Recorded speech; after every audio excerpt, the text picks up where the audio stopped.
హల్లెలూయా. దేవునికి మహిమ కలుగును గాక. ఇప్పుడు వచ్చిన మీ అందరికీ నా ప్రత్యేకమైన ధన్యవాదాలు తెలియజేస్తున్నాను. దేవుని యొక్క మహాకృప కనికరమును బట్టి మరి యొక్క విశ్రాంతిలోనికి ప్రవేశించడానికి దేవుడు నాకు సహాయం చేశాడు.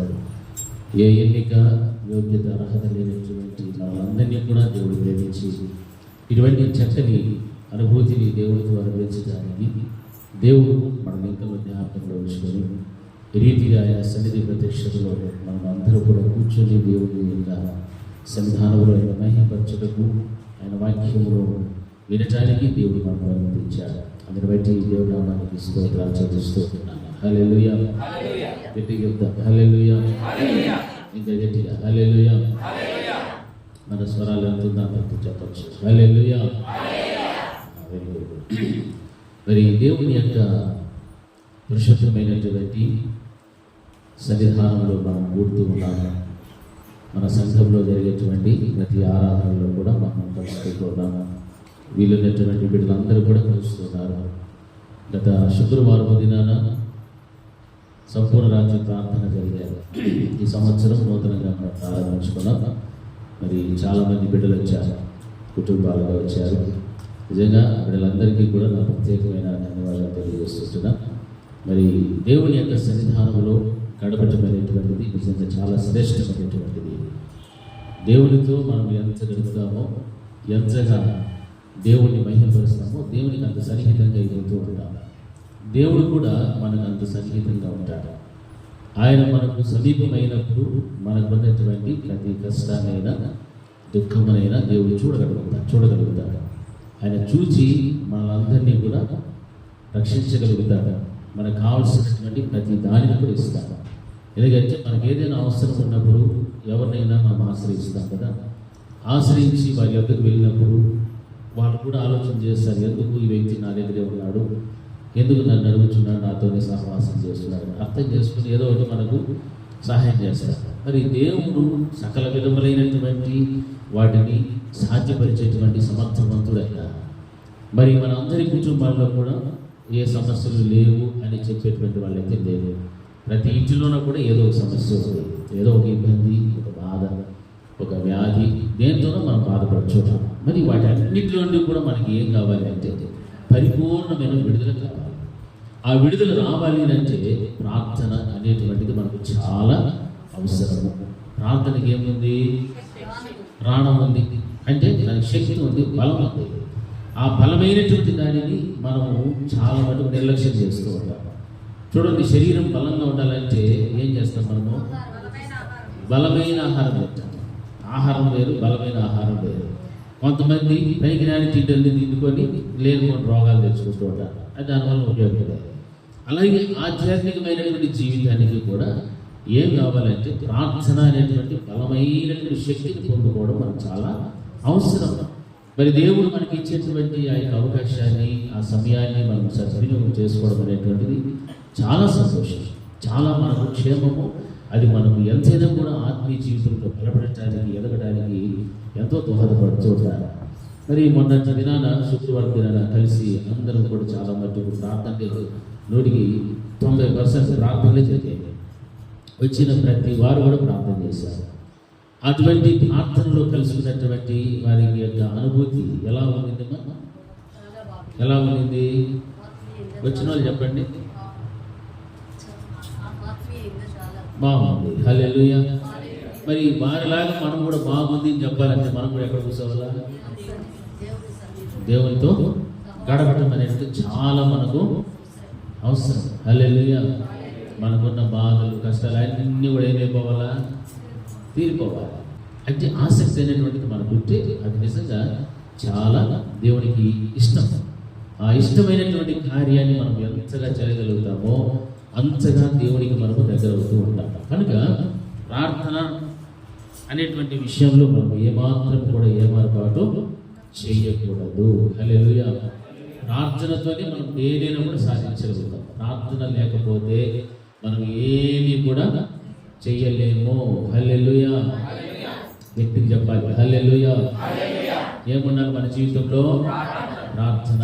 మరి ప్రార్థన చేయాలి, దేవుడితో సహవాసం ఉండాలి అని అంటే మనం ఎక్కడ కూడుకుంటూ ఉండాలి?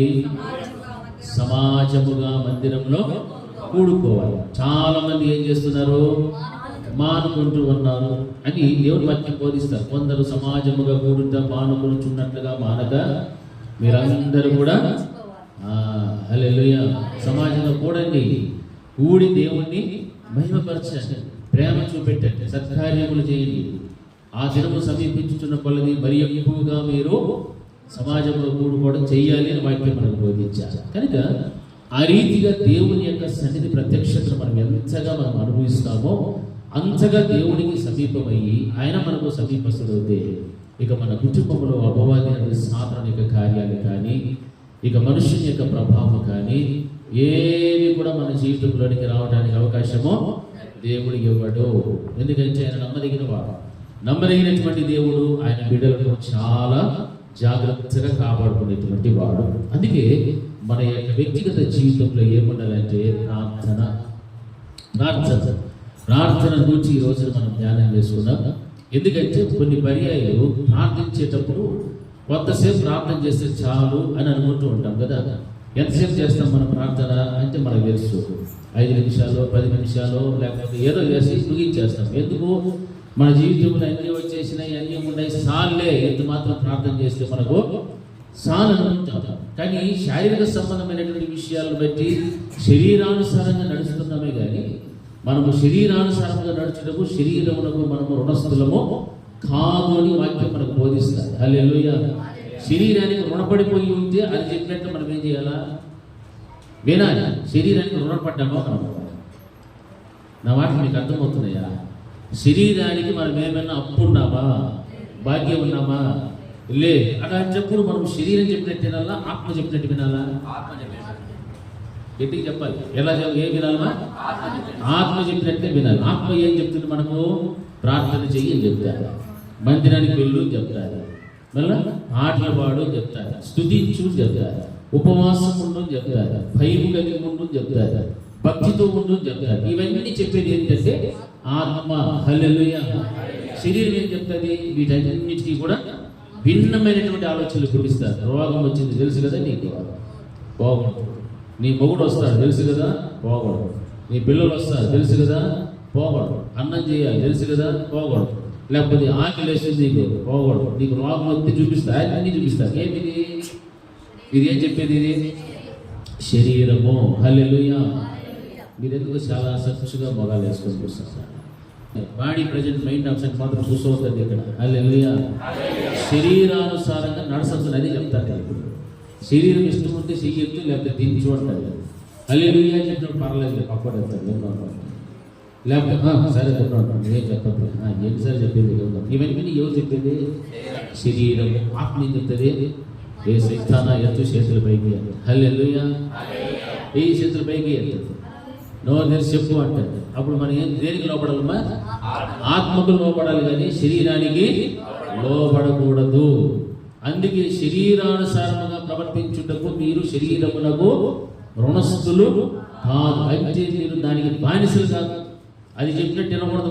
మనకి ఎంత రోగం వచ్చి బయట చచ్చినా కానీ ఏడబడిపోవాలి వచ్చి దేవుని మందిరంలో వచ్చి కూర్చోవాలి. దేవుడు బాగు చేసేవాడు. ఆయన స్వస్థపరిచి యెహోవాను నేనే చెప్పాడు. చెప్పాడు లేదా? మరి చెప్పినప్పుడు యాడికి రావాలమ్మా? మందిరానికి రావాలి. హల్లెలూయా. అదే మనకు ఆశీర్వాదం, అదే మన జీవితంలో గొప్ప కార్యాలు చేయగలుగుతాం. అంటే మన జీవితంలో మనం ఏమై ఉన్నామో అని మనం ఎంతో గొప్పగా ఊహించుకుంటుంటాం. మనకు బైబిల్ తెలుసు, వాక్యం తెలుసు, ప్రార్థన తెలుసు, అది తెలుసు, ఇది తెలుసు అనుకుంటాం. కానీ దేవుడి దృష్టికి వచ్చేపాటికి నీకు ఏమీ తెలియదు. నువ్వు ఎక్కడున్నావో కూడా తెలియదు నీకు. దేవుడు చూస్తాడు. ఎప్పుడు వీడు నా దగ్గరికి వచ్చేది, ఎప్పుడు ఈ కుటుంబం నా దగ్గరికి వచ్చేది దేవుడు చూస్తూ ఉంటాడు. కానీ మనం అనుకుంటుంటాం ఏదో ప్రేమలో ఉంటాం. మనం చేసే ప్రార్థన చాలు, మనం చేసే 5 నిమిషాలు 10 నిమిషాల ప్రార్థన చాలు. తెల్లవారి మధ్యాహ్నం రాత్రి తినేటప్పుడు చేసే ప్రార్థన, పడకలు ఎక్కేటప్పుడు చేసే ప్రార్థన మనకు చాలు అని అనుకుంటూ ఉంటాం. కానీ అది సరిపోయేటువంటి ప్రార్థన కాదు. హల్లెలూయా. అది సరిపడేటువంటి ప్రార్థన కాదు. ప్రార్థన అనేటువంటిది మనిషికి ప్రాణం లాంటిది. ఆ ప్రాణం అంటే ఊపిరినంత వరకే మనిషి బతుకుతాడు. ఊపిరి లేకపోతే చచ్చిపోయాడు. అంటే ఊపిరి లాంటి ప్రార్థన జీవితం మనకు లేకపోతే ఆధ్యాత్మికమైన జీవితంలో నీవేమైపోయినట్లయితే చచ్చిన దానితో సమానము.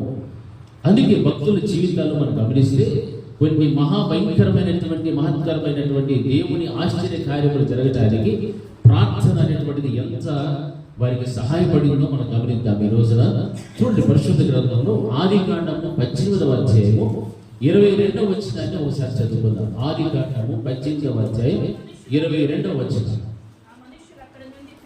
ఆ మనుష్యులు అక్కడ నుండి తిరిగి సొదొమ వైపుగా వెళ్ళిరి.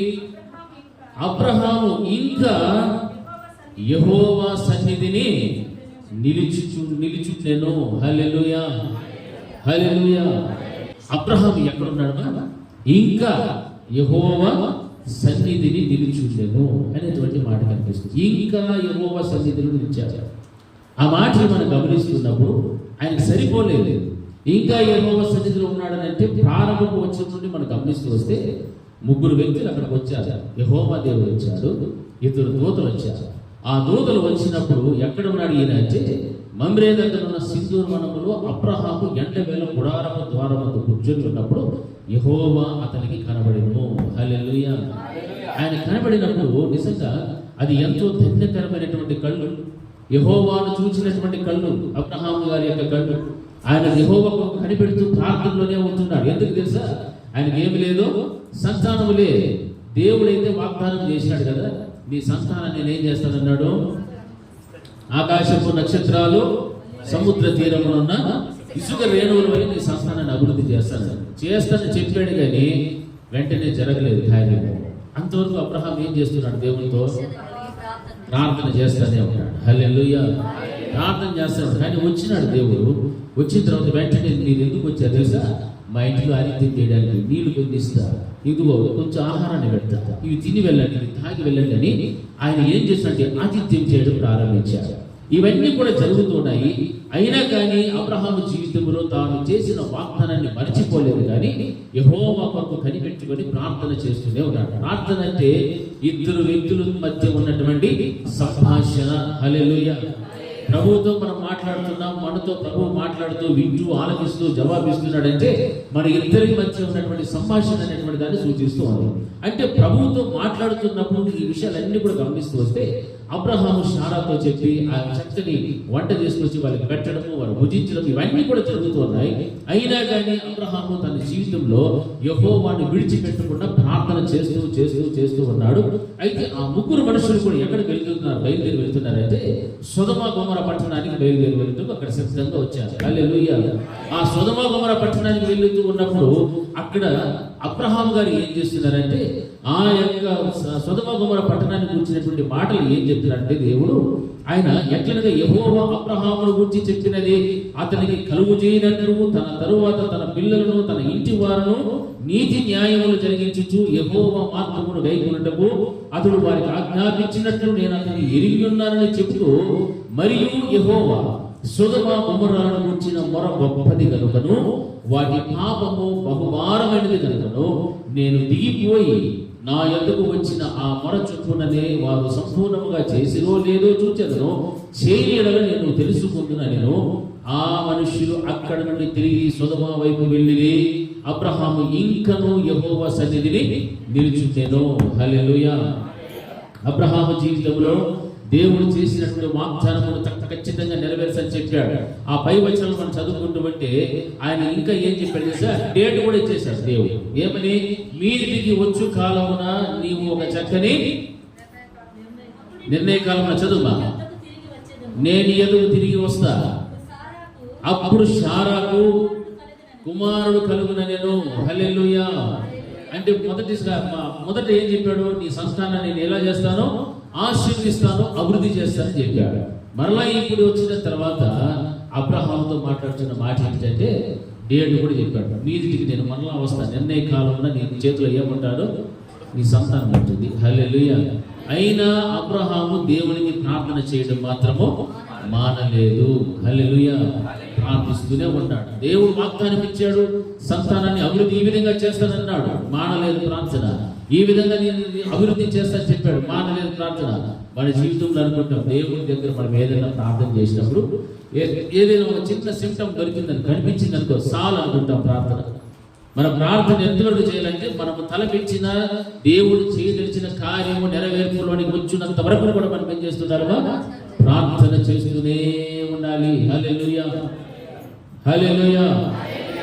ప్రార్థన, ఇంకా ప్రార్థన, ఇంకా ప్రార్థన మనము చేయడము అది మనకు చాలా మంచిది. ప్రార్థన అనేటువంటిది ఎంతగా నువ్వు చేస్తావో అన్ని కార్యాలు నీ జీవితంలో దేవుని ఎదురు నుండి నువ్వు సంపాదించుకుంటావు, అన్ని నువ్వు పొందుకోగలుగుతావు. అది దేవుడు నీకు నేర్పిస్తున్నటువంటి సత్యం.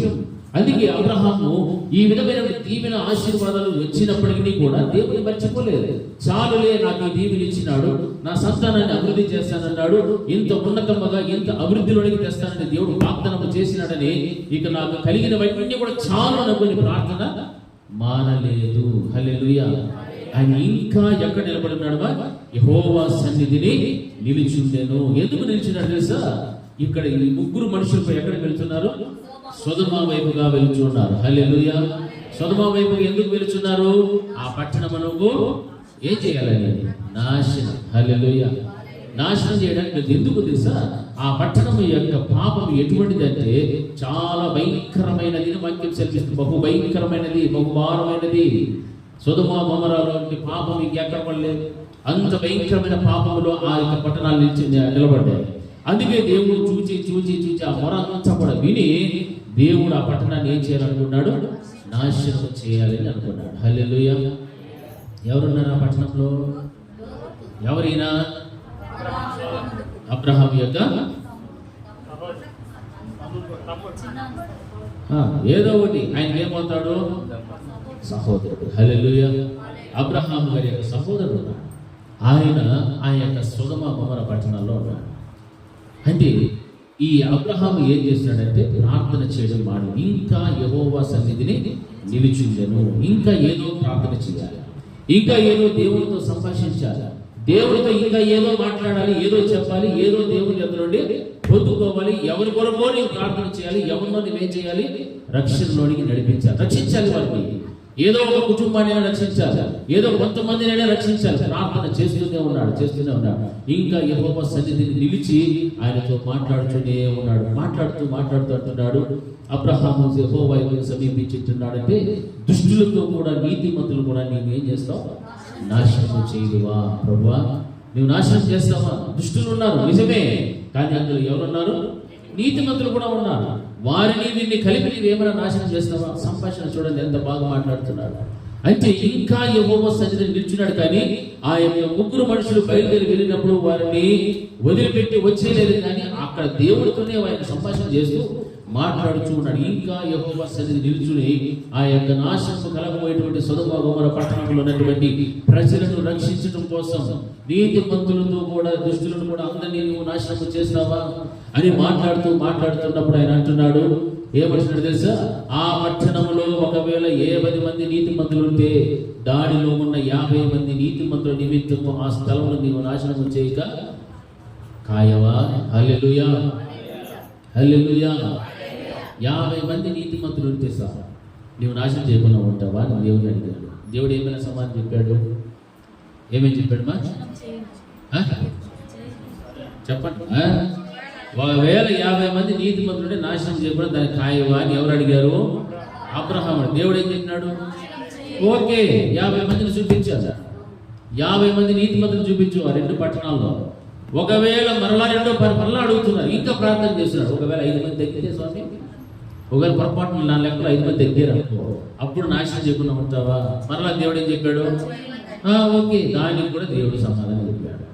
అయినా ఆగిపోలే, వెతికాడు. ఒకవేళ 45 మంది లేదు, మరలా ఎంతమందిని అడిగాడు? 40, 30, 20, 10. హల్లెలూయా.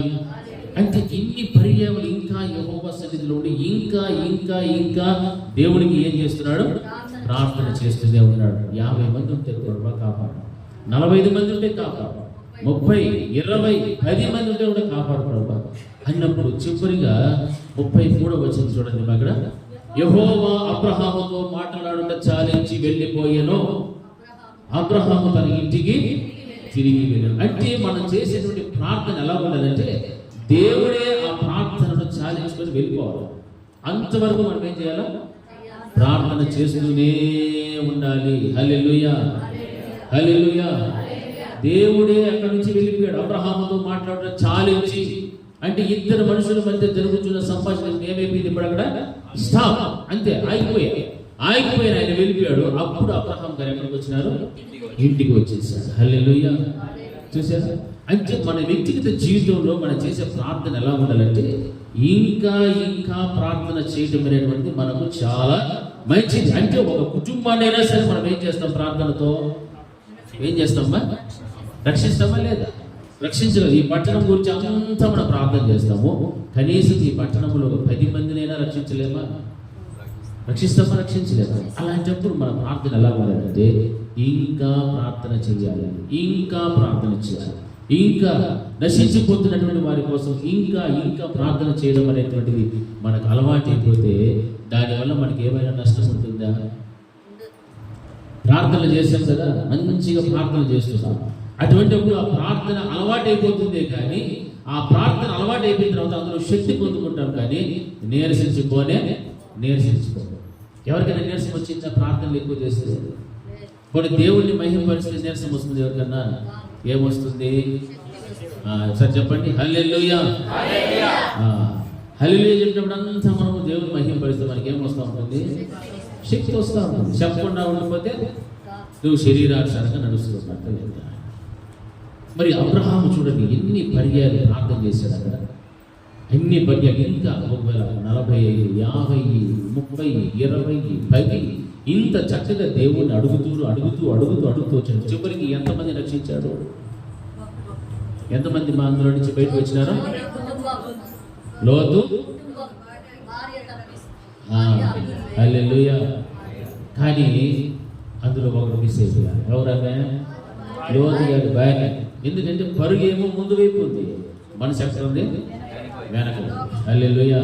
వెనక్కి తిరిగి చూసింది, అయ్యో అనుకుని చూసింది, అంతే, అక్కడికక్కడే ఉప్పు స్తంభం అయిపోయారు. చూడండి దేవుని కార్యాలు ఎలా ఉంటాయంటే మనం చేసే ప్రార్థనకు విశ్వాసం ఉండాలి. ఆ ప్రార్థనకు ప్రాణం ఉందని విశ్వసించి ప్రాణం ఉన్న దేవునికి మనం మొరపెడుతున్నప్పుడు ఆ దేవుడు మన పట్ల కార్యము చేస్తాడనేటువంటి నమ్మకంతో మన దృష్టి ముందుకే ఉండాలి. కానీ వెనకకు మళ్ళా తిరిగి చూడము. ఒకవేళ తిరిగి చూస్తే మనకు అక్కడే అయిపోతాడు. ఆమె ఎలాగైతే ఉప్పు స్తంభంగా మార్చబడిపోయిందో అప్పుడు అలాగే నువ్వు కూడా అయిపోతావు. ఇప్పటికి కూడా ఆమె యొక్క ఉప్పు స్తంభం ఆ దేశంలో అలాగే ఉంది. హల్లెలూయా. ఇది ఒక సాక్ష్యం. పరిశుద్ధ గ్రంథంలో ఉన్నటువంటి లోతు భార్యకు సాక్ష్యంగా అక్కడ ఆమె శరీరం ఏమైపోయాది? ఉప్పు స్తంభంగా మార్చబడిపోయాయి. ఆ తర్వాత పట్టణాలన్నీ ఏమైపోయాయి? అగ్నితో దేవుడు ఏం చేశాడు? హల్లెలూయా. హల్లెలూయా. హల్లెలూయా. నా ప్రియమైనటువంటి దేవుని బిడ్డలారా, ఇక్కడ వాక్యభాగంలో మనం గమనిస్తున్నప్పుడు ఇంకా మనము ప్రార్థన చేయడం అనేటువంటిది దానివల్ల ఎన్ని లాభాలు పొందుకుంటామో, ఎంతమందిని దేవుని నడిపిస్తామో, ఎంత గొప్పగా మనము దేవుని యొక్క రక్షణ భాగ్యాన్ని సంపాదించుకుంటూ చిరకాలం జీవించగలుగుతామో దీనిని బట్టి మనకు చక్కగా అర్థమవుతూ ఉంటారు. నా ప్రియమైనటువంటి దేవుని బిడ్డలారా, దేవునితో మనము గడపటం అనేటువంటిది అది చాలా చాలా మంచిది. దేవుడికి నీవు ఎంత సమయాన్ని అయితే ఇవ్వగలుగుతావో అంత దేవుడితో నీవు సహవాసం చేస్తున్నప్పుడు దాన్ని బట్టి నీకు దీవెన ఆశీర్వాదాలు వస్తాయి. కానీ ఆ యొక్క దేవుడికి దూరం అయిపోతే లోకముతో సాంగత్యం, లోకంలో ఆశలతో నీ సాంగత్యం, లోకంలో సాధనని కాడి మీదుగా నీవు వెళ్ళిపోతూ ఉంటావు. అప్పుడు నీవు పూర్తిగా శరీరానుసారంగా బ్రతకడానికి మార్చబడిపోతావు. హల్లెలూయా. హల్లెలూయా. గట్టిగా చెప్పాలి. హల్లెలూయా. హల్లెలూయా. అందుకే ఇక్కడ అబ్రహాం గారు చేసినటువంటి ప్రార్థన గమనిస్తే ఇంకా ఇంకా ఇంకా అధికముగా ఏం చేస్తూ వచ్చాడు? ప్రార్థనలు చేస్తూనే వచ్చాడు. నా ప్రియమైనటువంటి దేవుని బిడ్డలారా, అదేవిధంగా చూడండి ఆ రెండవది మనం చూస్తే 1 రాజుల గ్రంథము 18వ అధ్యాయము 42వ వచనాన్ని ఒకసారి చదువుకుందాం. ఆహాబు భోజనము చేయబోయిన గాని ఏలియా కర్మేలు పర్వతం మీదకు పోయి నేల మీద పడి చాలు. హల్లెలూయా. చూడు ఇక్కడ వాక్యభాగం మనం గమనిస్తే ఆహాబు ఎక్కడున్నాడు? కర్మేలు పర్వతం మీద దగ్గరికి వెళ్ళాడు. అక్కడ జరిగినటువంటి సమాచారం అంతా కూడా మనం గమనిస్తే అక్కడ ఆహాబు దగ్గర ఎవరున్నారంటే బయలు దేవత, వారికి ప్రవక్తలు. ఎందుకు వీళ్ళంతా కూడా బయలును పూజించేటువంటి వారుగా మారిపోయారు. ఆ తర్వాత ఏమన్నారు, ఆషేరాదేవి ప్రవక్తలైన 400 మంది ఉన్నారు. వీరి అందరికీ కూడా ఇశ్రాయేలు ప్రజలకు ఇక్కడ జరుగుతున్న సమాచారం ఏమిటంటే, నిజమైనటువంటి దేవుడు ఎవరు నిజమైన దేవుడు అనేటువంటి సమస్య వచ్చి పడింది. ఆ నిజమైనటువంటి దేవుడు ఎవరు అనేటువంటి విషయంలో వీరు చేస్తున్నటువంటి కార్యములు ఏమిటి అంటే, వాక్య భాగంలో మనం గమనిస్తే ప్రారంభపు వచనాల్లో, ఇక్కడ 17 వచనాల్లో మనం గమనిస్తే, ఇశ్రాయేలు ప్రజలందరినీ కూడా శ్రమ పెట్టేటువంటి వాడు నీవే అని ఏలియాను చూసి ఆహాబు నిందలు వేస్తున్నాడు. అయితే ఆహాబు అంటున్నాడు, నేను కాదు, నీవు నమ్మినటువంటి నీ ప్రవక్తలు ఇశ్రాయేలు ప్రజలందరినీ కూడా ఏం చేస్తున్నారు, శ్రమల పాలు పెడుతున్నారు అనేటువంటి మాట గమనిస్తూ, యెహోవా అక్కడ అంటున్నట్టు, నేను కాను యెహోవా ఆజ్ఞలను గైకొనక బయలుదేవతను అనుసరించు నీవును నీ తండ్రి ఇంటి వారును ఇశ్రాయేలు వారిని ఏం చేస్తున్నారు, శ్రమ పెట్టువారై ఉన్నారు. అయితే ఇప్పుడు నీవు ఇశ్రాయేలు వారందరినీ యెజబెలు పోషించుచు ఉన్న బయలుదేవత ప్రవక్తలు 450 మందిని, అషేరాదేవి ప్రవక్తలైన 400 మందిని నా యొద్దకు కర్మేలు పర్వతమునకు పిలువనమ్మని చెప్పాను. ఎందుకు ఈ మాటలు చెప్తున్నట్టు ఒక చారిత్ర తీసుకుంటున్నాడు ఏలియా ప్రవక్త. ఎందుకు? ఇశ్రాయేలు ప్రజలకు విడుదల కావాలి. వీరందరూ కూడా దేవుని ప్రజలే ఉన్నారు. దేవుని వైపు వీరు తిరగాలి. నిజమైనటువంటి లోకరక్షకుని గురించినటువంటి సత్యం మీరు తెలుసుకోవాలి అన్నటువంటి ఉద్దేశంతో మాట్లాడుతూ అక్కడ ఒక బలిని అర్పిస్తారు. ఆ ఒక కట్టెలు ఏర్పాటు చేసి బలిపీఠమును కట్టి దాని మీద 2 ఎడ్లను తీసుకుని వచ్చి దాన్ని నరికి మాంసం అంతా కూడా దాని మీద పోసి కళ్ళను రవి ఆ కళ్ళ మీద నీళ్లు అంతా కూడా పోసి ఆ యొక్క కట్టెలు అగ్గి రాజ పెట్టకుండా అవన్నీ కూడా ఏమైపోవాలి అంటే దహించబడిపోవాలి, కాలిపోవాలి, బుగ్గిపోవాలి. ఆ విధముగా మీరు ప్రార్థనలు చేయండి, మీరు పూజలు చేస్తే ఆ విధమైన కార్యం జరిగితే నీ దేవుడు నిజమైన దేవుడు. లేదు, నేను ప్రార్థన చేసినప్పుడు నా దేవుడు కనుక చేస్తే నేను నమ్మిన నా దేవుడే నిజమైన దేవుడు, అప్పుడు ఇశ్రాయేలు ప్రజలందరూ కూడా మా వైపుకు రావాలి అనేటువంటి ఒక విధమైన ఆ యొక్క ఆలోచనతో ఇక్కడ జరుగుతున్నటువంటి ఈ యొక్క గొప్ప సంగ్రామంలో మనం గమనిస్తే, ఆ యొక్క బయలుదేవతలకు సంబంధించిన ప్రవక్తలు, అషేరాదేవికి సంబంధించిన ప్రవక్తలందరూ కూడా ఆ విధముగా బలిపీఠమును కట్టి ఎడ్లను వధించి కట్టెలు పేర్చి రాళ్ళను పేర్చి అన్ని చేసి ఏమేమో చేస్తున్నారు. కానీ ఉదయకాలం అయిపోయారు, మధ్యాహ్నం అయిపోయింది, సాయంకాలం అయిపోయారు. ఏమైనా పని జరిగింది అక్కడ? ఏమీ జరగలేదు. హల్లెలూయా, హల్లెలూయా, హల్లెలూయా. అందుకే వారు అంటున్నారు, ఆ కార్యాలన్నీ కూడా చేయమని మా ప్రార్థన వినమని పేరును పెట్టి ప్రార్థన చేసింది. కానీ మాటగైనను ప్రత్యుత్తరమిచ్చువాడు ఎవడనూ లేకపోగా వారు తాము చేసిన బలిపీఠమునందు గంతులు వేయ మొదలుపెట్టిరి. మొట్టమొదటి ఏం చేశారు? ప్రార్థన చేశారు. అది రెండవది ఏం చేస్తున్నారు? గంతులు వేయడం ప్రారంభించారు. మధ్యాహ్నం అయిపోయారు. ఏలియా అంటున్నాడు, వాడు దేవుడై ఉన్నాడు, పెద్ద కేకలు వేయుడి. వాడు ఒకవేళ ధ్యానం చేయుచున్నాడేమో, దూరమున ఉన్నాడేమో, ప్రయాణము చేయుచున్నాడేమో, వాడు నిద్రపోచున్నాడేమో, మీరు ఒకవేళ లేపవలసి ఉన్నదేమో అని అపహాస్యము చేయగా ఆ తర్వాత లేపని తెలుసా, వారు మరి గట్టిగా కేకలు వేయించు రక్తము కారుమట్టుకు తమ మర్యాద చొప్పున కత్తులతోనూ శస్త్రములతోనూ తమ దేహములను కోసుకుంటూ నుండి. ఈ ప్రకారం మధ్యాహ్నమైన తర్వాత అస్తమయము నైవేద్యం అర్పించే సమయం వరకు కూడా వారు ప్రకటనను చేయించుకొచ్చిరి. కానీ మాట అయినను ప్రత్యుత్తరించు వాడైనను లక్ష్యము చేసిన వాడైనను లేకపోయాను. హల్లెలూయా, గట్టిగా చెప్పాలి, హల్లెలూయా. అప్పుడు ఏలియా అంటున్నాడు, నా దగ్గరికి రండి అని జనులందరితో చెప్పగా జనులందరూ అతని దగ్గరకు వచ్చి అతడు క్రింద పడద్రోయబడి ఉన్న యెహోవా బలిపీఠమును బాగు చేసి యెహోవా వాక్కు ప్రత్యక్షమై నీ నామము ఇశ్రాయేలు నగరు నీ వాగ్దానం పొందిన యాకోబు సంతతి గోత్రముల లెక్క చొప్పున 12 రాళ్లను తీసుకొని ఆ రాళ్ల చేత యెహోవా నామమును ఒక బలిపీఠము కట్టించి దాని చుట్టూ 2 మాడిగల గింజలు పట్టినంత లోతుగా కంటకము ఒకటి ద్రవించి కట్టెలను క్రమముగా పేర్చి ఎద్దును తునకలుగా కోసి ఆ కట్టెల మీద ఉంచి జనులు చూచుచూ ఉండగా మీరు 4 తుండ్ల నిండా నీళ్లు నింపి దహన బలి పశుమాంసము మీదను కట్టెల మీదను పోయుడని చెప్పాను. అది అయిన తర్వాత 2వ మారు ఆ ప్రకారమే చేయని అతను చెప్పగా వారు 2వ మారు అలాగ చేసి 3వ మారు చేయమనగా వారు 3వ మారు కూడా అలాగ చేశారు. ఆ నీళ్లు బలిపీఠము చుట్టూ పొర్లి పారాను. మరియు అతడు కందకమును నీళ్లతో నింపెను. అస్తమయము నైవేద్యం అర్పించే సమయమున ప్రవక్తయగు ఏలియా దగ్గరకు వచ్చి ఇలాగూ ప్రార్థన చేశాను. హల్లెలూయా, హల్లెలూయా. ఇక్కడ మనం గమనించాలి, ఏలియా ప్రార్థన ప్రారంభమవుతుంది. అబ్రహాము, ఇస్సాకు, ఇశ్రాయేలు దేవా, ఇశ్రాయేలు మధ్య నీవు దేవుడవై ఉన్నావని, నేను నీ సేవకుడనై ఉన్నానని, ఈ కార్యములన్నీ నీ సెలవు చేత చేసిందని ఈ దినమున నీవు కనపరచుము. హల్లెలూయా. మన దేవుడు సర్వశక్తిమంతుడు, సర్వోన్నతుడు. భూమి మీదను ఆకాశము మీదను అన్నింటి మీద కూడా ఆయనకి ఏమున్నది?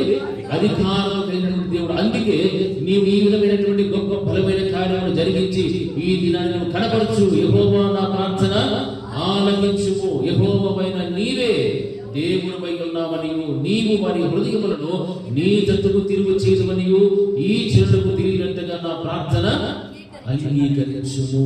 హల్లెలూయా. ఈ కార్యం అంతా కూడా జరగాలంటే ఏమేమి కోరుకున్నా ఆయన చెప్తున్నాడంటే, నీవు నిజమైన దేవుడు మరియు నీవు వారి హృదయములను నీ తట్టుకు తిరుగు చేయదు మరియు ఈ ఇప్పుడున్న జనులందరికీ కూడా తెలియచేయనట్లుగా నా ప్రార్థన నీవు ఆలకించుము అని ప్రార్థన చేశాడు. మొట్టమొదటి ప్రార్థన ప్రారంభమైపోయాయి. హల్లెలూయా. ప్రారంభమైనటువంటి ప్రార్థన చూస్తున్నప్పుడు అతడు ఇలాగున ప్రార్థన చేయుచుండగా యెహోవా అగ్ని దిగి దహన బలి పశువులు, గడ్డలను, రాళ్లను, బొగ్గిని దహించి కందకమందున్న నీళ్లను కూడా ఆరిపోచేసేసాడు. హల్లెలూయా. హల్లెలూయా. చూడండి, ఏలియా చేసినటువంటి ప్రార్థన ఎంత బలమైనటువంటి ప్రార్థన చూడాలి.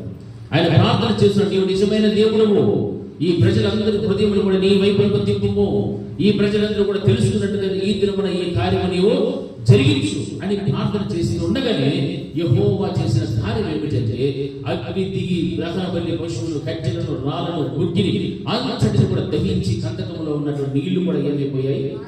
ఆరిపోయాయి. హల్లెలూయా. చూడండి, ఏలియా యొక్క ప్రార్థన ఎంత బలమైనటువంటి ప్రార్థన. చూడండి, అగ్ని దిగి వచ్చింది చాలులే అనుకున్నాడా? లేదు. లేకపోతే కందకంలో నీళ్లు ఆరిపోతున్నాయి చాలు ప్రార్థన చేయడం అనుకోలేదు. కట్టెలు దహించిపోతున్నాయి చాలించలేదు ప్రార్థన. ఆయన మాంసపు ముక్కలన్నీ కూడా దహించిపోతున్నాయి చాలించలేదు ప్రార్థన. ఆయన ప్రార్థన చేస్తూనే ఉన్నాడు.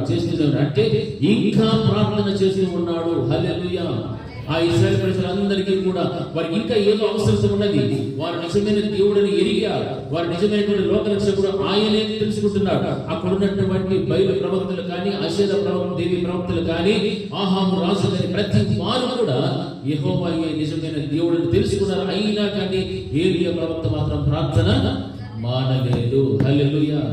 మన జీవితంలో కూడా ఇటువంటి కార్యాలు చేయాలి అంటే మన ప్రార్థనకు చాలా బలమైనటువంటి ప్రార్థన ఉండాలి. దేవుని యొక్క గొప్ప కార్యాలను చూడాలి అంటే విశ్వాస సహితమైన ప్రార్థన మన జీవితంలో ఇంకా ప్రార్థన చేసుకునే పోతూ ఉండాలి. కానీ ప్రార్థన మాత్రం ఆగిపోకూడదు. హల్లెలూయా. 1 గంట కాదు, 2 గంటలు కాదు, 3 కాదు, 4 కాదు, నువ్వు దినమంతా నువ్వు ప్రార్థన చేస్తే ఇంకా దేవుడు నీకు బయలుపరుస్తుంటాడు. ఏదో చేయాలి. ఎవరి కోసం నువ్వు ఇంకా ఏదో ప్రార్థన చెయ్యి.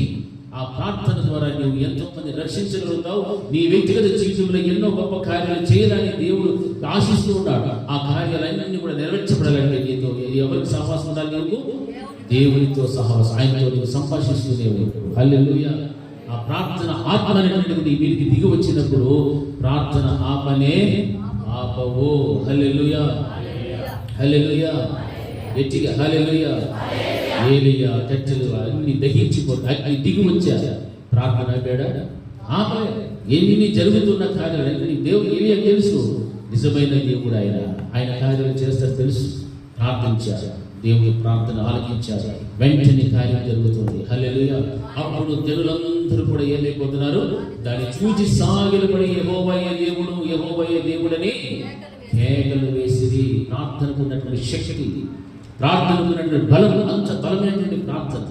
ఆ ప్రార్థన కనుక మన జీవితంలో లేకపోతే మనం ఎక్కడ ఉన్నామో 25 సంవత్సరాల క్రితమైనా 50 సంవత్సరాల క్రితమైనా అక్కడే ఉంటాం. పైకి మనకు అనిపించవచ్చు, మనకు అన్ని తెలిసి అనుకోవచ్చు, కానీ ఇంకా చేసే ప్రార్థన అనుభవం కనుక మనలో లేకపోతే మనం ఏమి చేయలేము. ఒట్టి వారమే. ఆ ప్రార్థనలు మనం కొనసాగించాలంటే దేవునితో సహవాసం ఉండాలి. దేవుని యొక్క మందిరంలో సమాజంగా కూడుకోవాలి. దేవునితో మనం ఎంత సమయాన్ని వెచ్చించి గడుపుతామో అంతగా దేవుని యొక్క దీవెన ఆశీర్వాదాలు మనము చూడగలుగుతాం. ఆయన గొప్ప బలమైనటువంటి కార్యాలు మనం అందరం కూడా చూడగలుగుతాం. ఇది మనం నేర్చుకోవాలి. నా ప్రియమైనటువంటి దేవుని బిడ్డలారా, నిజంగా ప్రతి ఒక్క కుటుంబంలో కానీ వ్యక్తిగత జీవితాల్లో కానీ ప్రార్థన లేక చాలా కార్యాలు ఆగిపోతున్నాయి, చాలా కార్యాలు ఆలస్యమైపోతూ ఉన్నాయి. ఎందుకంటే నీకు దేవునితో ఏమి లేదు, సహవాసం లేదు. దేవునితో సంభాషించే గుణం లేదు, నీకు సమయం లేదు. నీకు ఉన్నటువంటి ఆశీర్వాదాల చుట్టూ తిరుగుతున్నావు, కానీ ఆశీర్వాదాలు ఇచ్చిన దేవుడిని మాత్రం ఏం చేస్తున్నావు? మరిచిపోయి తిరుగుతున్నావు. హల్లెలూయా. అది ఉద్యోగమే కావచ్చు, వ్యాపారమే కావచ్చు, మరొకటి కావచ్చు, మరొకటి ఏదైనా కావచ్చు. వాటికంటే ముఖ్యంగా నువ్వు దేనికి ప్రాధాన్యత ఇవ్వాలా? దేవునికి. అంతే. అక్కడ జరిగిన సమాచారం చూడండి. అప్పుడు ఏలియా ఏం చేశాడు తెలుసా? ఒక్కడి నేను తప్పించుకొని పోనీయక బయలు ప్రవక్తలందరినీ పట్టుకుని వారికి సరిగా జనులు వారిని పట్టుకుని ఏలియా కిషోరు బాబు దగ్గరకు వారిని కొనిపోయి అక్కడ వారిని ఏం చేశాడు? వధించేను. హల్లెలూయా. అందరూ కూడా చంపి అక్కడ పడేశారు. వీళ్ళందరూ కూడా ఏ దేవుని ప్రజలైనటువంటి ఇశ్రాయేలు అందరినీ కూడా నాశనం చేయడానికి ఉన్నటువంటి వారు. ఆహాబు రాజు కూడా తన భార్య మాటలు విని ఏం చేస్తున్నాడు? తప్పుడు మార్గంలో వెళ్ళిపోవచ్చు ఉంటున్నాడు. హల్లెలూయా.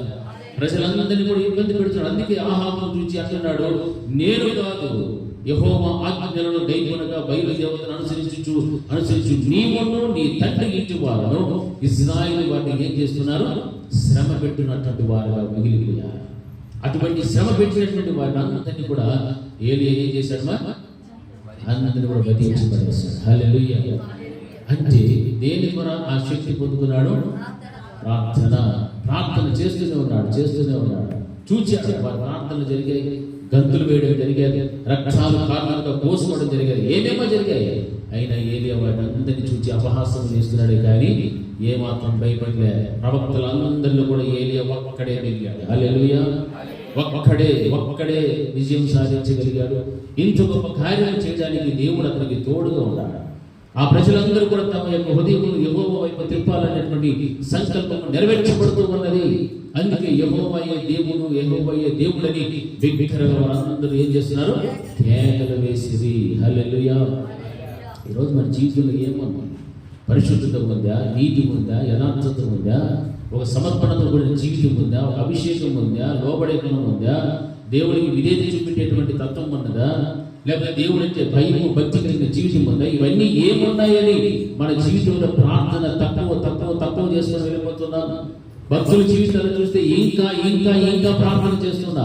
విశ్వాసాల జీవితాల్లో చూస్తే ప్రార్థన ఏమైపోతుంది? తగ్గిపోతూ ఉంది. గంట చేసేవాడు అరగంటకు వచ్చాడు, అరగంట చేసేవాడు 10 నిమిషాలు చేసేవాడు ప్రార్థనే లేదు. మరి అటువంటిప్పుడు నీ యొక్క ఆధ్యాత్మికమైన విలువలు ఏ విధంగా అభివృద్ధిలోకి తెస్తున్నావు? ఏ విధంగా నువ్వు కాపాడబడని ప్రయత్నం చేస్తున్నావు? నువ్వు ఏదో చెప్తున్నావు, నాకు అన్నీ తెలుసు అనుకుంటున్నావు, కానీ నీకు ఏమీ తెలియదు. హల్లెలూయా. అసలు నీ యొక్క ఆధ్యాత్మిక జీవితం ఏమాత్రం కూడా అభివృద్ధిలోకి రాలేదు. కారణం ఏమిటంటే నీ ప్రార్థన జీవితం ఇంకా ప్రార్థించాలి అన్నటువంటి అనుభవంలోనికి నీవు రాలేదు. ఒకవేళ అన్ని దిగి వచ్చే చాలు రాలేదు ప్రార్థన. ఆ గట్టెలు మాంసం అన్ని కూడా దహించబడుతున్నాయి, చాలు అనుకోలేదు ప్రార్థన చేయడం. చేస్తున్నాడు. కానీ ఆయన ఏం చేశాడు? చివరికి ఆ ప్రవక్తలందరినీ తీసుకుని వధించిన తర్వాత అక్కడ జరుగుతున్నటువంటి సమాచారం చూస్తే పిమ్మట ఏలియా అక్కడ ఏమంటున్నాడు చూడండి. ఆ పై వచ్చిన అంతటి చిన్నందరూ సాగిలపడి ఆ వాక్యం తర్వాత అప్పుడు ఏలియా ఒకరినైనా తప్పించుకొని పోనీయక బయలు ప్రవక్తలను పట్టుకుంటున్న వారికి సెలవీయగా శత్రువు వారిని పట్టుకుంటే ఏలియా కిషోరు బాబు దగ్గరకు వారిని కొనిపోయి అక్కడ వధించిన తర్వాత ఏలియా ఏమంటాడు? విస్తారమైన వర్షము వచ్చినట్లుగా ధ్వని పుట్టుచు ఉన్నది, నీవు పోయి భోజనము చేయమని ఆహాబుతో చెప్పగా. హల్లెలూయా. ఏమొస్తూ ఉన్నదమ్మా? విస్తారమైన వర్షం వచ్చినట్లుగా ధ్వని పుట్టుచున్నది. ఏలియా అక్కడ వారిని అందరినీ కూడా వధించి మళ్ళా ఏం చూస్తున్నాడంటే ధ్వని పుట్టుచు ఉన్నది. మేఘములలో భయంకరమైన వర్షం రాబోతున్నది. ఆహాబుతో మాట్లాడుతున్నాడు, నీవు వెళ్ళి భోజనము చేయమని ఆహాబుతో చెప్తున్నాడు. చూసారా? ఇక్కడ కష్టపడి యుద్ధం చేసేది ఎవరు? ఏలియా ప్రవక్త యుద్ధం చేసి అంతమందిని చంపి కష్టపడి అది చేసి ఇది చేసేస్తే భోజనం చేయమని ఎవరు పంపిస్తున్నాడు? ఆహాబు పంపించాడు. ఆహాబు సిగ్గు లేకుండా వెళ్ళాడు. యాటికి? తినేదానికి వెళ్ళాడు. హల్లెలూయా. చూస్తే ఆహాబు ఎవరున్నా? రాజు. ఈయన కుండల కనీసమైన బాధ్యతనా? అరే మనం ఏమి చెప్పి భోజనం పంపండి, మన భోజనానికి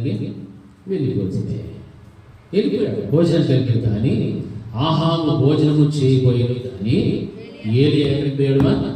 కర్మేలు పర్వతం మీదకి పోయి నేల మీద పడి ముఖాళ్ళ మధ్య ఉంచుకున్నాడు. హల్లెలూయా. అంత పెద్ద ఘోరమైన యుద్ధం చేసి ఇశ్రాయేలు దేవుడు యెహోవాయే అని రుజువు చేసి ఆ యొక్క అగ్ని దిగి వచ్చినంతగా ప్రార్థన చేసి మానక ఇంకా ప్రార్థన చేసి మరలా ఎక్కడికి వెళ్ళిపోయాడు? కర్మేలు పర్వతం మీదకి ఎక్కాడు. హల్లెలూయా. ఆ కర్మేలు పర్వతం మీదకి పోయి నేల మీద పడి ముఖాళ్ళ మధ్య ఉంచుకునేను. ఆహాబు ఎక్కడున్నాడు?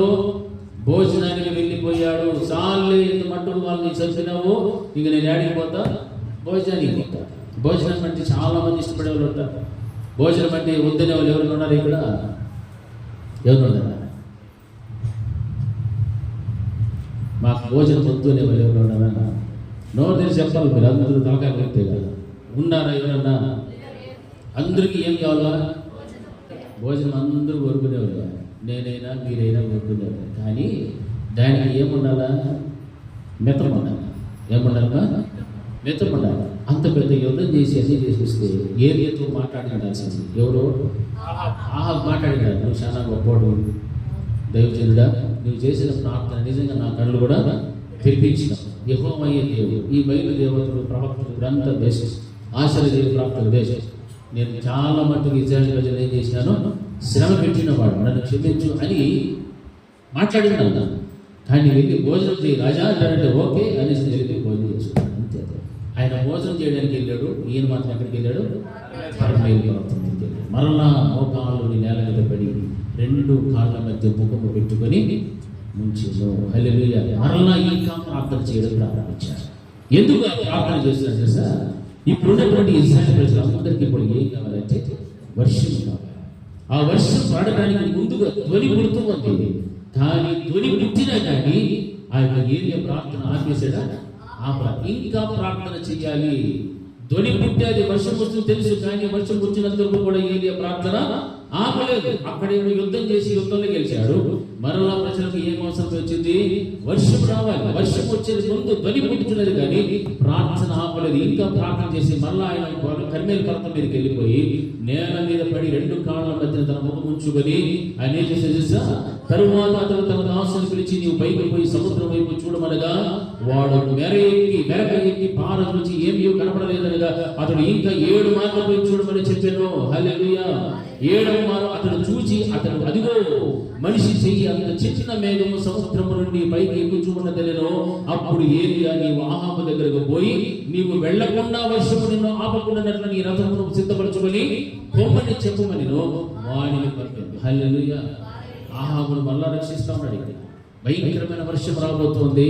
నువ్వు వెంటనే ఆగిపోకుండా నీవు రథం ఎక్కి ఎక్కడికి వెళ్ళిపోవు, ఈ రాజ్యాన్ని పరిగెత్తు అని చెప్తున్నాడు. హల్లెలూయా. ఏరియా మాత్రం ఏం చేస్తున్నాడు? కర్మేలు పర్వతం మీద ప్రార్థన చేస్తూనే ఉన్నాడు. అంతలో ఆకాశము మేఘములతోను గాలి వానతోను కారు కమ్మెను, మోపైన వాన కురిసిన కనుక ఆహాబు రథం ఎక్కి ఇశ్రాయేలులకు వెళ్ళిపోయాను. హల్లెలూయా. వెళ్ళిపోయాడు. ఆ తర్వాత యెహోవా హస్తము ఏలియాను బలపరచగా అతడు నడుము బిగించుకొని ఆహాబు కంటే ముందుగా పరిగెత్తుకొని పోయి యెజ్రెయేలు గుమ్మమునద్దకు వచ్చాను. చూసారా? అతడు ప్రార్థన ఆపకుండా ప్రార్థన చేసి చేసి చేసి యుద్ధంలో విజయం, అన్నింటిలో కూడా విజయం సాధించి వర్షము కూడా కురిపించి ఆ తర్వాత యెజ్రెయేలు దేశానికి వెళ్ళిపోయాడు. అక్కడ వెళ్ళిపోయే గుమ్మం వద్ద ఆహాబు కంటే కూడా ముందుకు వెళ్ళిపోయాడు. హల్లెలూయా. ఈ కార్యాలన్నీ జరగడానికి కారణం ఏమిటంటే ప్రార్థన. ఏ ప్రార్థనది? ఎటువంటి ప్రార్థన? ఇంకా ప్రార్థన, అధికమైన ప్రార్థన. హల్లెలూయా. హల్లెలూయా. మన జీవితంలో మనం చేస్తే ప్రార్థన ఎలా చేయాలా? 5 నిమిషాలు సరిపోదు, గంట చేద్దాం. గంట సరిపోదు, 2 గంటలు చేద్దాం. 2 గంటలు కూడా సరిపోదు, అర్ధ రోజు చేద్దాం. అర్ధ రోజు కూడా సరిపోదు. ఇంకా మించి ఎంతైతే చేస్తామో అంత చేద్దాం ప్రార్థన అనేటువంటి ఆత్మతో నింపబడాలి అందరూ కూడా. హల్లెలూయా. ఆ ఆత్మ మన మీదకి రావడానికి మనం ప్రార్థన చేయాలి. ప్రార్థన ఆత్మ నా మీద కుమ్మరించిన ఆయన నా కుటుంబం మీద ఉన్నది, నా సంఘం మీద ఉన్నది అని ప్రార్థన చేయాలి. ఆత్మ కావాలనేటువంటి ప్రార్థన ఆత్మ లేకపోతే సంఘంలో ఉన్నటువంటి విశ్వాసులు అందరూ కూడా ఎలా ఉంటుంది తెలుసా? చచ్చిన శవాల వలె ఉంటారు. హల్లెలూయా. ప్రార్థన అనేది ఏమని చెప్పాను? ఊపిరి లాంటిది. ఊపిరి లేకపోతే ఏమంటారు దాన్ని? ఏమంటారు? మనిషిని ఊపిరి లేకపోతే శవమే. మరి ఆత్మలో ఊపిరి లేకపోతే శవమే. హల్లెలూయా.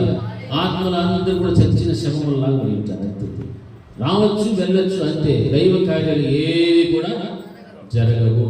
దైవత్వం కనపడదు, ముఖంలోనూ కనపడదు, మాటలు కనపడదు, క్రియలు కనపడదు, ఆలోచనలు కనపడదు. ఏవి దైవ కార్యములు, ఏవి దైవ ఆలోచనలు, తలములు ఏ ఒక్కటి కూడా ఉండవు. కారణం ఏంటంటే లోపల ఆత్మ ఏమైపోయింది, చచ్చిపోయింది. ఎందువల్ల? ప్రార్థన లేక. హల్లెలూయా. ప్రార్థన అంటే నీకు ఎవరితో సహవాసం ఉండాలా? దేవుడితో సహవాసం. ఆ దేవుడితో సహవాసం పెట్టుకో, మనుషులకు దూరం అవుతావు, లోకానికి దూరం అవుతావు. అప్పుడు దేవుడు నీకు కూడా దగ్గర. అప్పుడు ఇంకా ఇంకా ఇంకా దేవుడితో ఏం చేయాలనుకుంటాం? మాట్లాడాలి, సంభాషించాలి, ప్రార్థించాలి. మోకాళ్ళు వేసి ప్రార్థిస్తావు, కన్నీరు గాచి ప్రార్థిస్తావు, ఉపవాసం బట్టి ప్రార్థిస్తావు. నీ ముందున్నటువంటి సమస్యలు, శోధనలు దేని బట్టి నువ్వు ప్రార్థిస్తావో దానికి అనుకూలంగా నీ ప్రార్థన మార్చుకుంటూ ఎక్కువగా నువ్వు దేవుడితో ఏం చేస్తుంటావంటే ప్రార్థన చేస్తూనే వెళ్ళిపోతావు. హల్లెలూయా, హల్లెలూయా. మనం ఏదైనా ఒక విషయం గురించి ప్రార్థన చేస్తే మనది కాదు అని మనం ప్రార్థన చేస్తాం. అందుకే అందులో ఏముండదు, బలం ఉండదు, అవతల వ్యక్తి కార్యం కూడా జరగదు. అందుకే మన వాక్యం చెప్పాను, మీరును బంధకములలో ఉన్నట్టు బంధింపబడిన వారి కొరకు మీరు ఏం చేయమంటాడు? జ్ఞాపకము చేసి ప్రార్థన చేయి. హల్లెలూయా, హల్లెలూయా.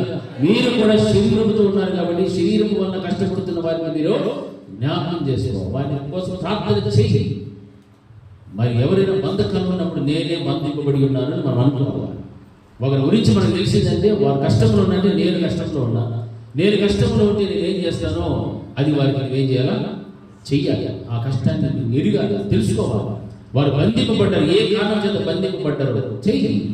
అందుకే వాక్యం చదివిస్తుంది. ఏలియా ఇంకా ఇంకా ఇంకా ఇంకా ఏం చేస్తూ వస్తున్నాడు?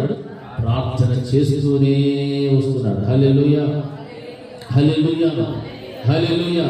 చూడండి, మూడవది మనం గమనిస్తే యెహెజ్కేలు గ్రంథము 37వ అధ్యాయం 9వ వచనం ఒకసారి చదువుకుందాం. యెహెజ్కేలు గ్రంథము 37వ అధ్యాయం 9వ వచనం. అప్పుడు ఆయన నరపుత్రుడా, జీవాత్మ వచ్చినట్లు ప్రవచించి ఇట్లను ప్రభువు యెహోవా సెలవిచ్చినది ఏమనగా, జీవాత్మ నలుదిక్కుల నుండి వచ్చి హతులైన వీరు బ్రతుకున్నట్లు వారి మీద ఊపిరి విడుము. హల్లెలూయా. యెహెజ్కేలు ఎక్కడ ఉన్నాడు? ఏ లోయలో ఉన్నాడుగా? ఎండిన ఎముకలు పడినటువంటి లోయలో యెహెజ్కేలు, యెహోవా హస్తము నా మీదికి వచ్చెను, నేను ఆత్మవశుడనై ఉండగా యెహోవా నన్ను తోడుకొని పోయి ఎముకలతో నిండి ఉన్న ఒక లోయలో నన్ను దింపెను. హల్లెలూయా. ఎవరి వశంలో ఉన్నాడు ఈయన?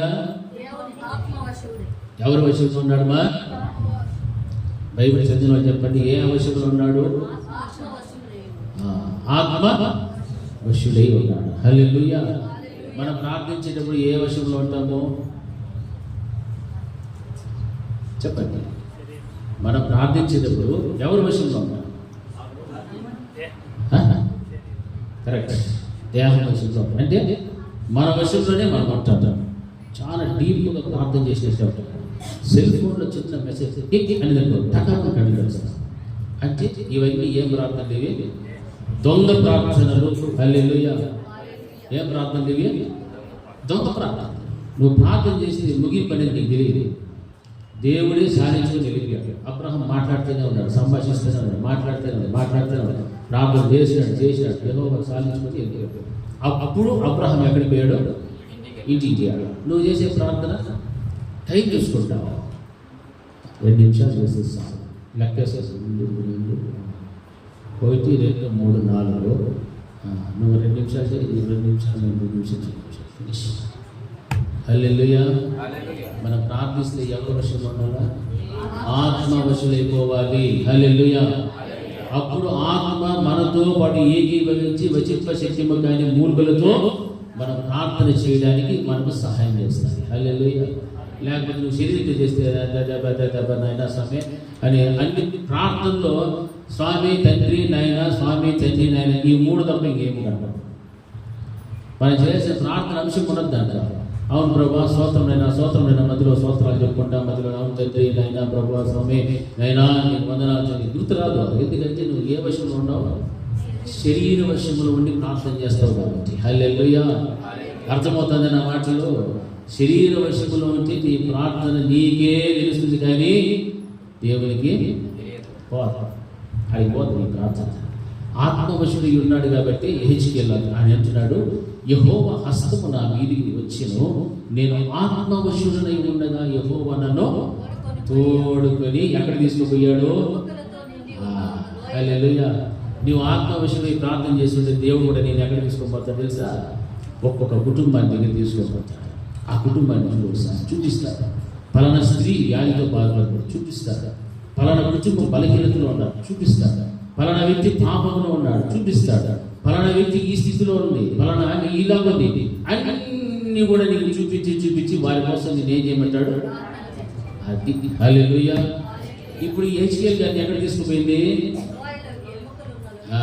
ఏముంది అక్కడ? ఎండిపోయిన ఎముకలు ఉన్నాయి. హల్లెలూయా. ఎండిపోయిన ఎముకలు ఉన్న లోయలో తీసుకుపోయాడు. యెహెజ్కేలు ఏమని అనుకున్నాడా?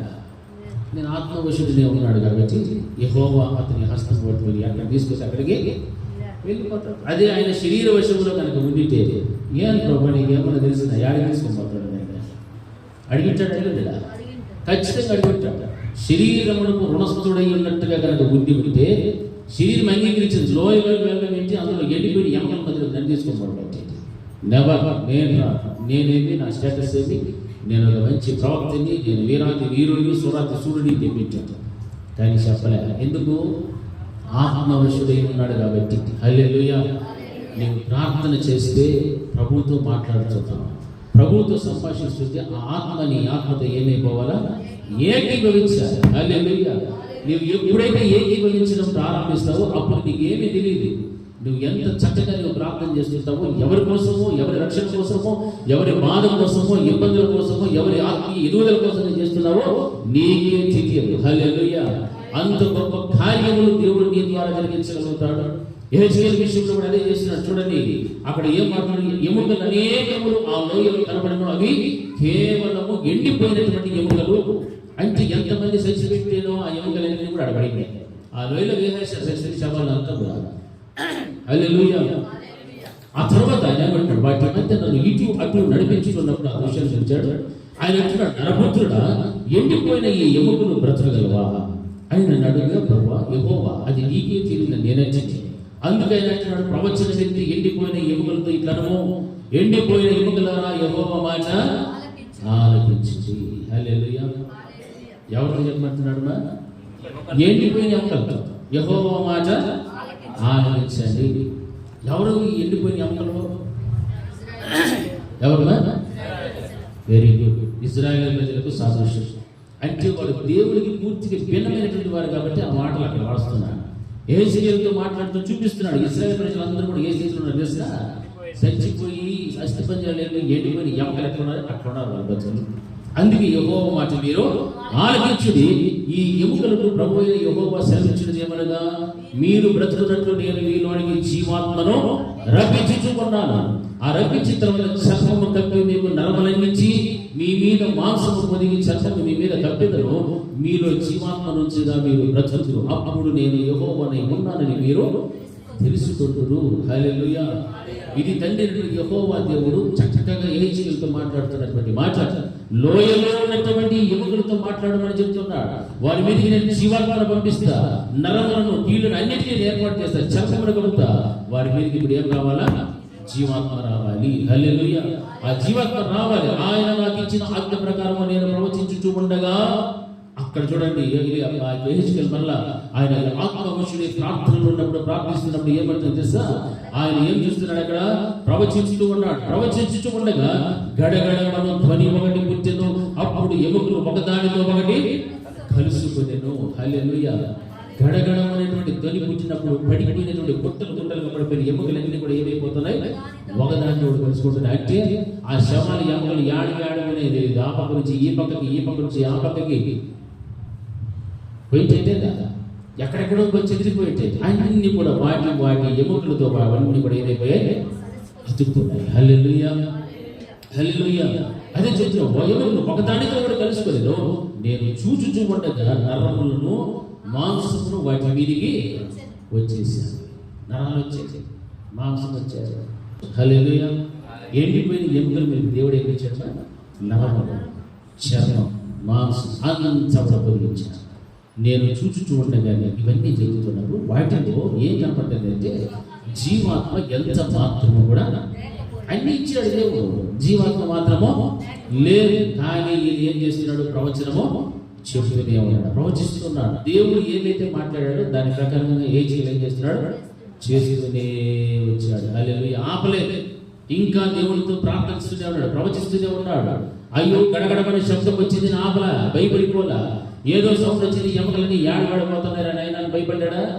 భయపడలా. ప్రవచిస్తున్నాడు, మాట్లాడుతున్నాడు, దేవుడితో సంభాషిస్తున్నాడు. చూస్తున్నప్పుడు అక్కడ జరుగుతున్న విషయం ఏంటంటే, నేను చూస్తుండగానే నరములను మాంసమును వాటి మీదకి వచ్చాయి. సార్లే, దేవుడు చెప్పింది, నరాలు వచ్చినాయి, మాంసం వచ్చింది. ఆయన ఆపేసాడా? ప్రవచించడం ఆపేసాడా? ఆపలే. మరలా ఏం కావాలి దానికి? ఆయన చూసినప్పుడు దాంట్లో ఎంత మాత్రము కూడా జీవాత్మ లేకపోయాను. మరి దానికి ఏం కావాలా? జీవాత్మ కావాలి. జీవాత్మ వచ్చినంత వరకు కూడా ఏజ్కేల్ ఏం చేస్తున్నాడు?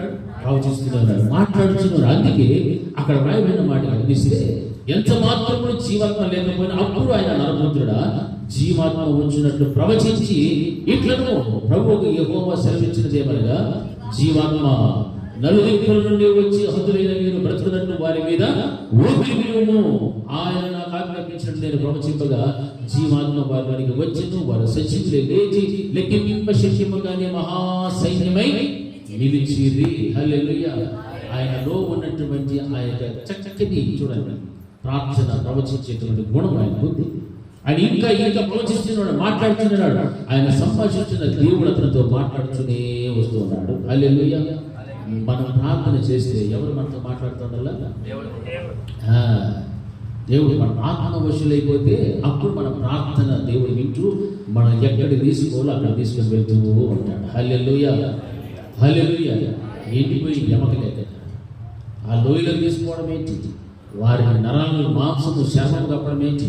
యెహోవా సెలవిస్తున్నాడు, మాట వినండి అని చెప్పడం ఏంటి? వాళ్ళందరూ కూడా మరలా జీవాత్మ పెంపినప్పుడు లేచి లెక్కింపు శక్తిము కానీ సైన్యమై నిలిచారు. హల్లెలూయా. దేవుని యొక్క కార్యములు ఎంత గొప్పగా ఉంటాయంటే మనం ప్రార్థన చేసేటప్పుడు ఆత్మ వశులమైపోవాలి. హల్లెలూయా. సెల్ ఫోన్ రింగ్ అయితే టక్కమని కళ్ళు తెరిచే ప్రార్థన ఉండకూడదు. అలా ఉంది అంటే నువ్వు సమయాన్ని చూసుకుంటున్నావు, నీ శరీర వశంలో ఉండి నువ్వు దేవుడికి మొరపెడుతున్నావు, శరీరానుసారంగా బ్రతుకుచూ నువ్వు దేవుడితో సహవాసం చేయాలని పోరాడుతున్నావు. కానీ అందుకే నీ ప్రార్థనలకు ఏమి రావడం లేదు? జవాబు రావడం లేదు. హల్లెలూయా, హల్లెలూయా. నీ ప్రార్థన దేవుని సజ్జన వెళ్ళాలంటే నీ ఆత్మ వశమైపోవాలి. నీవు దేవుని యొక్క ఆత్మతో నీ వశమైపోవాలి. అప్పుడే నీ ప్రార్థన అలా ఎదుగుచు ఎదుగుచు ఎదుగుచు ఇంకా ప్రార్థన ఇంకా ప్రార్థన, వారిని వీరిని అందరినీ కూడా దేవుడికి జ్ఞాపకం చేస్తే ఫలానా వారి కోసం నీవు ప్రార్థించి. హల్లెలూయా. ఆత్మవశులు కాకుండా పోతే మనం ఎవరి కోసం ప్రార్థన చేసుకుంటామో? ఎవరి కోసం చేస్తాం? నన్ను కాపాడు, నా పెళ్ళాన్ని కాపాడు, నా బిడ్డలు కాపాడు, ఐ క్యాన్ ఫినిష్. అది ఎందుకు పనికిరండి? ఏమైనా పనికి వస్తుందా ప్రార్థన? ఏంటి నేను కాపాడేది తండ్రి? నువ్వు చేయాల్సిందిగా ఎంతో ఉంది, ఇంకా ప్రార్థన చెయ్యి దేవుడు చెప్తాడు. లేదు ప్రభా, నా వల్ల అసలు నడుములు నిలిచే ప్రసక్తి లేదు, నాకు కాళ్ళు నిలిచే ప్రసక్తి లేదు, ఒళ్ళంతా ఒకటే నొప్పులు, జ్వరం లోపలనే రాస్తా ఉంది. ఏడా లోపలనే ఉంది జ్వరం, బయటకు రావట్లేదు. దాన్ని బయటకు పంపించి నోరు తెరుగు ప్రార్థన చేసి బయటకు వెళ్ళిపోతుంది. ఎన్ని సాకులు చెప్తారంటే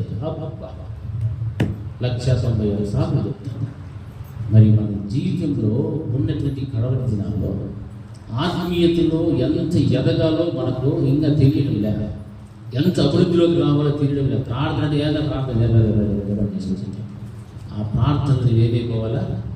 ఆత్మ వశుడైపోవాలి. హల్లెలూయా. ఆత్మ వశుడైపోతే నీ చుట్టుపక్కల ఏం జరిగింది కానీ నీకు తెలియదు. హల్లెలూయా. తెలియదు అంతే. దేవుడు తన హస్తాన్ని పట్టుకుని నడిపించుకుంటూ వెళ్ళిపోయాడు అంతే. లోయలోకి తీసుకుపోయాడు. స్వామి ఏంటి లోయలోకి తీసుకుపోయి అడిగాడు? ఎవరి వశంలో ఉన్నాడు? ఆత్మ వశంలో ఉన్నాడు కాబట్టి. హల్లెలూయా.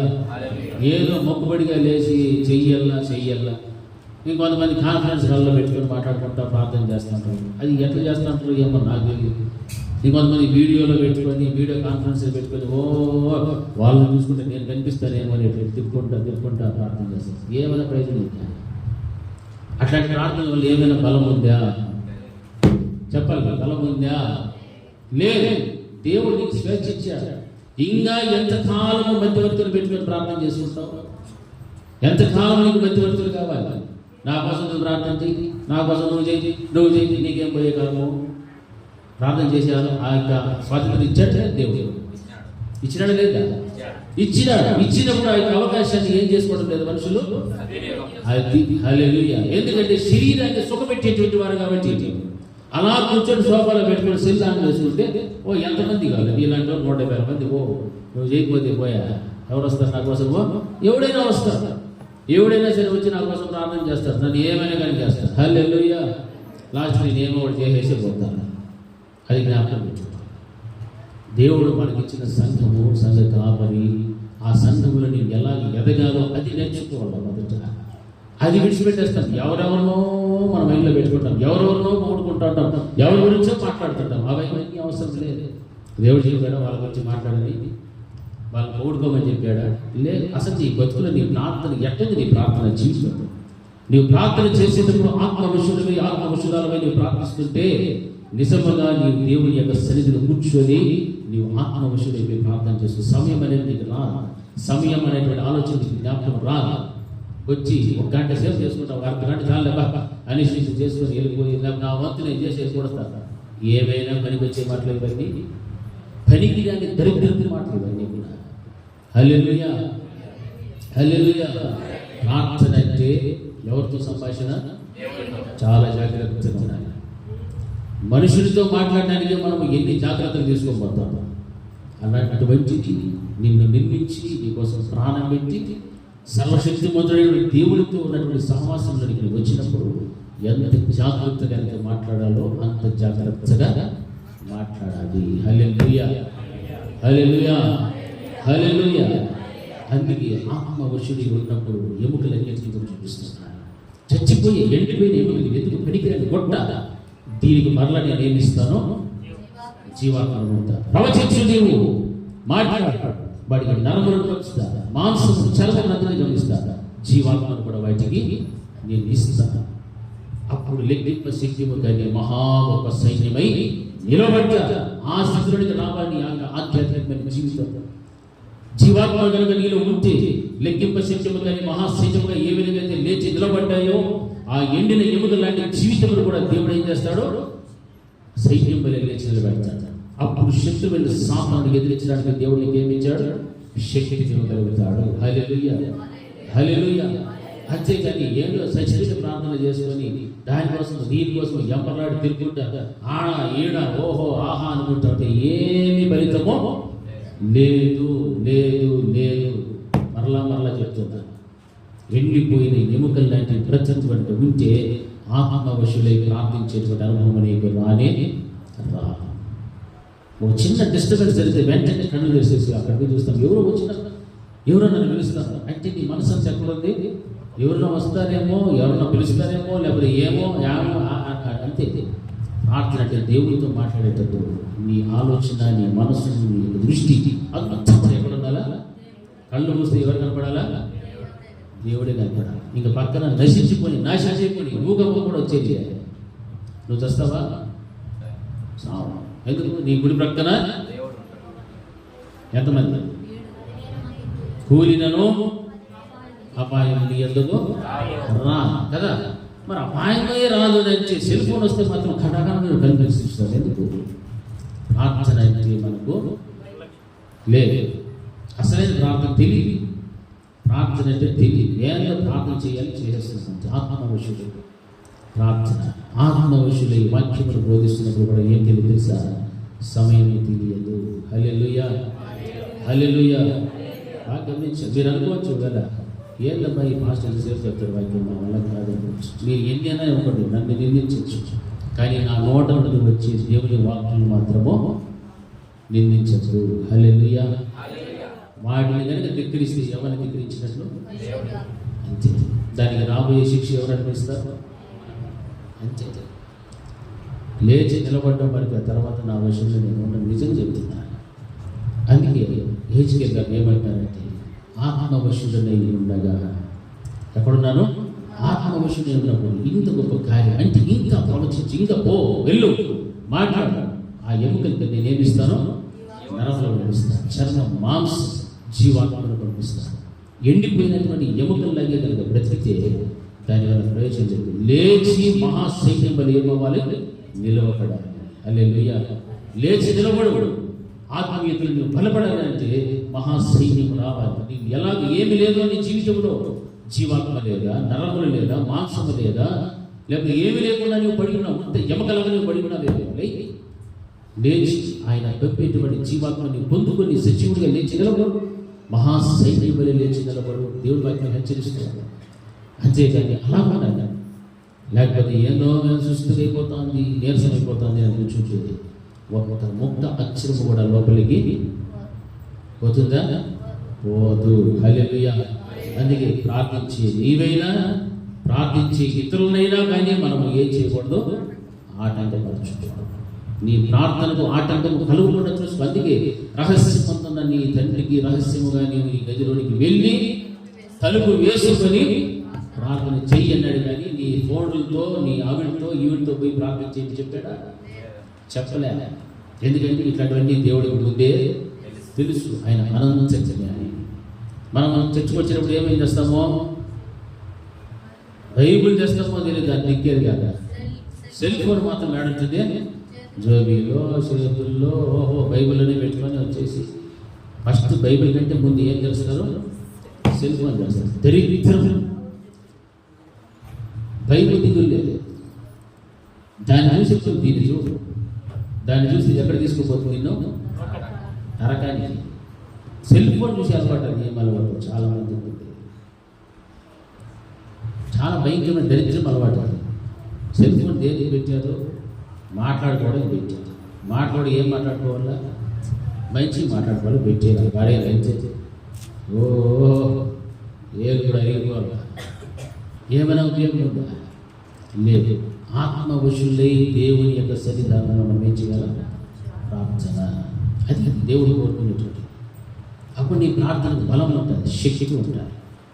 ఆ శక్తితో కూడినటువంటి ప్రార్థన కనుక నీకు నిర్లక్ష్యం చేసేవో, నీవు ఆధ్యాత్మిక జీవితం చూచినప్పుడు జీవాత్మ లేకుండా, చర్మము లేకుండా, మాంసము లేకుండా, నరములు లేకుండా ఎండిపోయిన ఎముకల్లాగా నీవు పడి ఉంటావు. అదే మనం కోరుకునే దేవుడు. మనలో ఏం ఆశిస్తున్నాడు దేవుడు? ఏం ఆశిస్తున్నాడు? ఆత్మ ఫలాలు. ఆత్మ ఫలాలు రావాలంటే మనకి ఏమంటారు? ఆత్మకు జీవం ఉండాలి. హల్లెలూయా. ఈ ఆత్మ జీవం ఉంటేనే ఆత్మ ఫలాలు అని బయటకు కనిపిస్తాడు. అసలు జీవమే లేకుండా ఎండిపోయి ఎమకల్లా లోయలో పడి చర్చించే ఇక నీలో ఏం చూస్తాడు దేవుడు? నిన్ను ఏమి చూసి పెళ్లి చేసుకుంటాడు? ఏమి చూసి కోరుతాడు? ఏమిలే, ఇది నాది కాదు అని పట్టకపోతాడు. మనకి ఎన్నో పనులు ఉన్నాయి, ఎన్నో వ్యాపారాలు ఉన్నాయి, ఉద్యోగాలు ఉన్నాయి.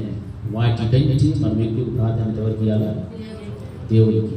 దేవుడితో సహవాసం. ఇంకా ప్రార్థన, ఇంకా ప్రార్థన చెయ్యాలి, చెయ్యాలి, చెయ్యాలి, చెయ్యి.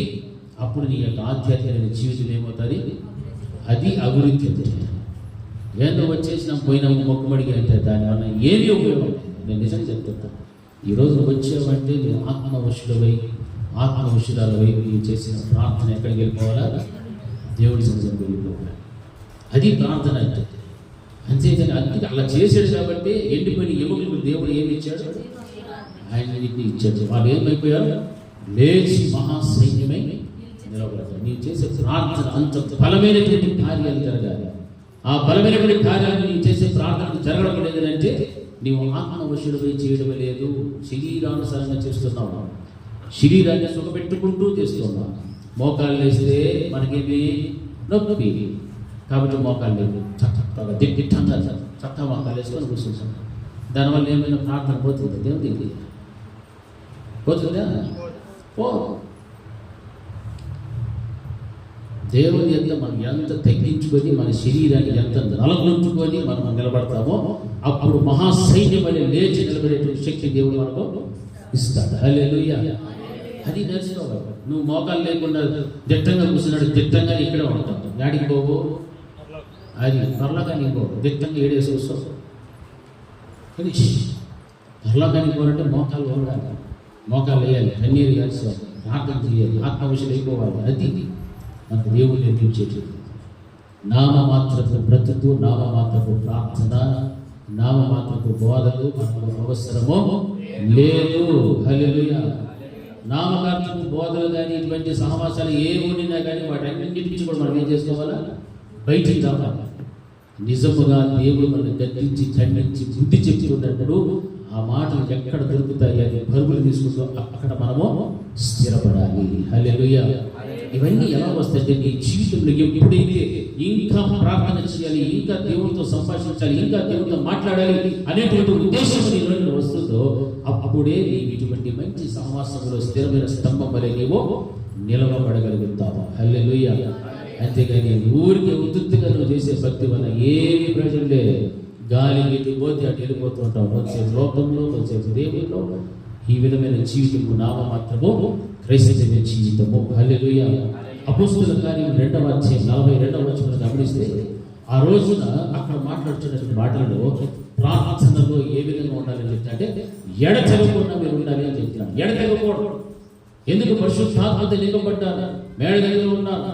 10 రోజులు వారు ప్రార్థన చేశారు. ఇక్కడ ఉన్నటువంటి 120 మంది అందరూ కూడా ఏం పొందుకున్నారా? పరిశుద్ధాత్మ పొందుకున్నారు. అయినా ప్రార్థన మానేసారా? వాళ్ళు మాడలేదు. పరిశుద్ధాత్మ దిగి వచ్చేది, అగ్ని వలె దిగి వచ్చేది. ప్రార్థన మాత్రం ఆగలేదు. అందుకే వారు చెప్తున్న మాట, అపోస్తలుల బోధ యందును సహవాసమందును రొట్టె విడిచుటెందును ప్రార్థన యందును మీరు ఎడతెగక ఉండిరి. హల్లెలూయా. ఓ మాకు పరిశుద్ధాత్మ పొందుకున్నాం చాలు, మేము రోజు ప్రార్థన చేసుకుంటున్నాం చాలు, లేకపోతే మేము వాక్యం చదివి తెలుసు, వాక్య జ్ఞానం మాకు తెలుసు, ప్రార్థన మానివేస్తే నీకున్నటువంటి భక్తి నీకు చాలు అని నీ అంతటి నీవే ఏం చేసుకున్నట్లు ఫుల్ స్టాప్ ఆఫ్ పెట్టేసుకుంటాం. హల్లెలూయా. హల్లెలూయా. కానీ వారి జీవితంలో ఈ విషయంలో ఎడతెగక ఉండిరి చెప్తున్నాడు. మరి మన జీవితంలో ఎడతెగక బ్రతుకుతుందా? మనకు ఎడతెగక జీవితం ఉందా? ఎప్పుడంటే అప్పుడు వదిలేస్తాం దేవుడిని, ఎప్పుడంటే అప్పుడు మనం వస్తాం దేవుడి మందిరానికి. ఇదేనా భక్తి? ఇది భక్తి కాదు. దేవుడు మెచ్చుకునేటువంటి సంతోషం పెట్టేటువంటి భక్తి కానే కాదు. హల్లెలూయా. హల్లెలూయా. ఎడతెగక ఉండిరి. ఈరోజు నీవు ఉన్నావా? అలాగే ప్రశ్న చేస్తుంది. వారందరూ పొందుకున్నారు, పరిశుద్ధాత్మను కూడా పొందుకున్నారు. అప్పుడప్పుడు వచ్చి వ్యక్తికి గెలుచున్నట్టు పరిశుద్ధాత్మ కూడా పర్మనెంట్గా వచ్చేసారు భూమి మీదకి. ఆ ఆత్మ మనం ఏం చేయడానికి వచ్చేది? వాళ్ళందరినీ కూడా సర్వసత్యముల నుండి నడిపించడానికి పరిశుద్ధాత్మ దేవుడు మనకు వచ్చాడు. ఆదరణకర్తకు వచ్చేసాడు. అయినా కానీ ప్రార్థన మాత్రము మరువలేదు. ఏం కారణమంటే వారి జీవితంలో భయం ఉంది, భక్తి ఉంది. అనేక మంది దేవుడు అపోస్తలుల పాదాల దగ్గరకు వచ్చేస్తున్నారు, వారు భయపడుతున్నారు.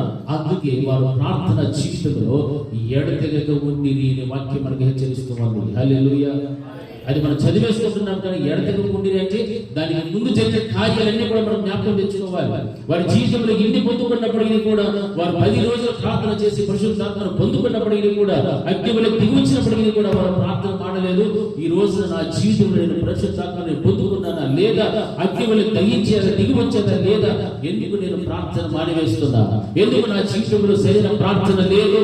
ఎందుకు నా జీవితంలో ఇటువంటి తత్వంతో కూడినటువంటి ప్రార్థన నేను చేస్తున్నాను? బలపడటం లేదు. ఎడతెగిపోతూ ఉన్నా, ఎన్నో పర్యాలు దేవుని మందిరానికి దూరస్తులైపోతున్నా, రాలేకపోతున్నా, ఎన్నో ఆటంకాలు, ఎన్నో అభ్యంతరాలు. ఏ కారణము? ప్రార్థన శక్తి అనేటువంటి నీకు లేదు. ఇంకా ఇంకా ప్రార్థన చేసేటువంటి ఆలోచన నీ జీవితంలోనికి రావడం లేదు. హల్లెలూయా. హల్లెలూయా. మనం ఎప్పుడైతే దేవునితో ఎక్కువగా సమయాన్ని గడపడానికి ఇష్టపడతామో అదే మనం ముందుకు నడిపించుకుంటూ వెళ్తాం. మన జీవితంలో ఏ కార్యం జరగాలన్నా ఆధారం ఏమిటి? ప్రార్థనే. హల్లెలూయా. ప్రార్థనే ఆధారం. దానికి దూరంగా నీవు ఉన్నావంటే నీవు లోకానికి దూరంగా ఉన్నావు, లేకపోతే నీ సొంత కార్యాలకు దగ్గర ఉన్నావు. నీ పనులకు, నీ ఉద్యోగానికి, నీ వ్యాపారాలకు, నీ వాటికి దేనికో నువ్వు దగ్గర అయిపోతున్నావు. దేవునికి ఏం చెప్పావు? కానీ వారేం చెప్తున్నారు? మేము ప్రార్థన యందు ఏమిగా ఉన్నామో ఎడతెగక ఉండిరి. హల్లెలూయా. హల్లెలూయా. చూడండి, ప్రకటన గ్రంథంలో చివరిగా 1వ అధ్యాయం 10వ వచనంలో ఒక మాట రాయబడింది. ప్రకటన గ్రంథము 1వ అధ్యాయం 10వ వచనం.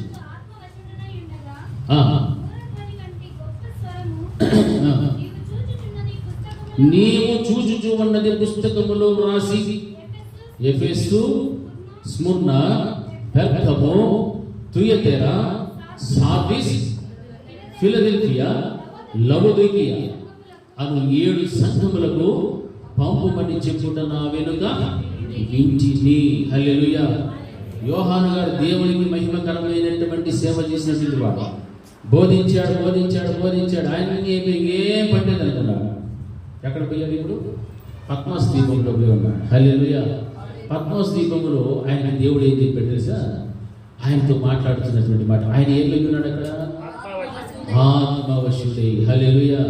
ప్రభు దినమందు ఆత్మవశుడనై ఉండగా. ఈరోజు ఏ దినం ఇది? ఏ దినమో చెప్పండి. ఏ దినమో? ప్రభు దినమేనా? ప్రభు దినమేనా? అవునా కదా? అవును. ప్రభు దినమందు ఈయన ఏమైపోయాడు? ఆత్మవశుడు. మనం ఏ వశంలో ఉన్నాం ఈ రోజున? ప్రభు దినం, ప్రభు మందిరంలో ఉన్నాం. ఏ వశంలో ఉన్నాము? శరీర వశంలో ఉన్నామా? ఆత్మ వశంలో ఉన్నామా? శరీర వశంలో ఉంటే ఇప్పటికే మీకు చాలా ఆలోచనలు వచ్చేసేసాయి. టైం వచ్చేసేది, ఆకలి వచ్చింటుంది, ఇంకా ఏమేమో వస్తుంది. ఆత్మ వశంలో ఉంటే ఏమొచ్చిందల్లా? ఏమొచ్చిందల్లా? ఇంకో గంట సేపు నేను వాక్యం చెప్తా. అంటే మీరేం చెప్పాలా? ఎంతమంది చెప్పమంటారు? ఆత్మవశులై ఉంటే మీ ఆన్సర్ ఏంటి? 1 2 3 4 5 మా ఆయన 6 అంత తిప్పి కొడితే 10 మంది లేదు. హల్లెలూయా. అంటే మీరు 9 మంది శరీర వశంలోనే ఉన్నారా? ఇంతసేపు మనం ఏం మాట్లాడుకుంటున్నాము? ఏ వశంలో ఉండాలని? ఆత్మవశం. ప్రభు దినమందు ఆయన ఏం చేస్తాడు తెలుసా? ఆత్మవశుడి ఉండగా ఘోరధ్వని వంటి గొప్ప స్వరం. ఆత్మవశుడైన అయ్యో ప్రభు దినము నేను ఎవరి వశంలో ఉండాలా? పరిశుద్ధాత్మ దేవుని వశంలోకి వచ్చేయాలి. పరిశుద్ధాత్మ దేవుడు నాతో మాట్లాడాలి. పరిశుద్ధాత్మ దేవుడు నాకు ఏమి చూపిస్తాడో, ఏమి బోధిస్తాడో దాన్ని నేను ప్రకటించాలి. ఆయన పద్మస్ దీపంలో ఉన్నప్పుడు ప్రభువు వారు మాట్లాడుతున్న మాటలు ఆయన బోధించి అయిపోయిన తర్వాత ఇక్కడ తీసుకొచ్చి పద్మస్ దీపంలో ఆయనతో మాట్లాడుతున్న విషయాలు చాలా చాలా చాలా విలువైనటువంటి సమాచారం. హల్లెలూయా. ప్రపంచంలో జరగబోయేటువంటి విషయాలన్నిటినీ కూడా ఇందులో రాసి పెట్టాడు. ఎవరి ద్వారా? యోహాను గారి ద్వారా. హల్లెలూయా. హల్లెలూయా. ఈయనకు ప్రార్థన అనుభవం లేకపోతే మనకంటే మంచి ప్రార్థనపరుడు అయినప్పటికీ కూడా మళ్ళా దేవుడు ఏం చేస్తున్నాడు? ఇతన్ని ఇంకా అతన్ని వాడుకుంటున్నాడు. ఎంత స్థితికి దేవుడు తీసుకెళ్ళాడంటే పద్మస్ దీపంలో అతనితో మాట్లాడుతున్న మాటలు ఏంటంటే ఆయన ప్రభు దినమందు ఆత్మవశుడై ఉన్నప్పుడు పూర్వధ్వని వంటి స్వరము, గొప్ప స్వరము నీవు చూచుచూ ఉన్నది పుస్తకములో రాయి. ఈ 7 సంఘముల పేర్లు చెప్పి ఆ సంఘాలకు అంచబడి నీవు పంపాలని చెప్పుకుంటే నేను వింటిని. హల్లెలూయా. హల్లెలూయా. ఈ 7 సంఘాలకు నేను ఏమైతే చూపిస్తానో, ఏమైతే చెప్తానో వాటన్నిటిని కూడా నీవు ఏం చేయాలా? పంపాలి. నేను ఏమైతే సమాచారం ఇస్తానో అవన్నీ కూడా పంపాలి. అందుకే ఆయన అంటాడు, ఇదిగో ఇది వినగా నాతో మాట్లాడుతున్న స్వరం ఏమిటో అని తిరుగగా 7 సువర్ణ దీపస్తంభములను, ఆ దీపస్తంభముల మధ్యలో మనుష్య కుమారుని పోలిన ఒకని చూచి తిని ఆయన తన పాదముల మట్టునకు దిగుచున్న వస్త్రము ధరించుకొని రొమ్మునకు బంగారు గట్టి కొట్టుకొని ఉండెను. హల్లెలూయా.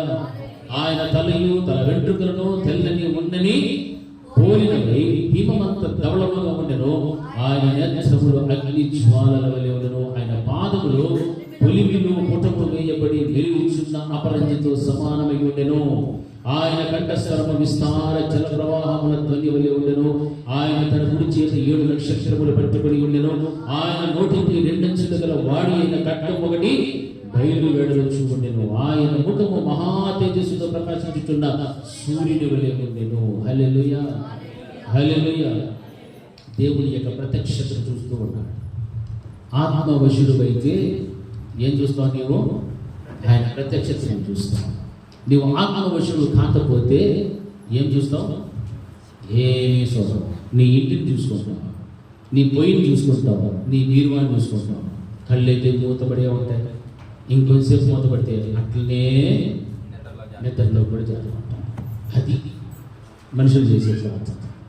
ఇటువంటి ప్రార్థనలకి యోహాను గారు చూస్తున్నటువంటి అనుభవానికి ఎంత వ్యత్యాసంగా చూసారా?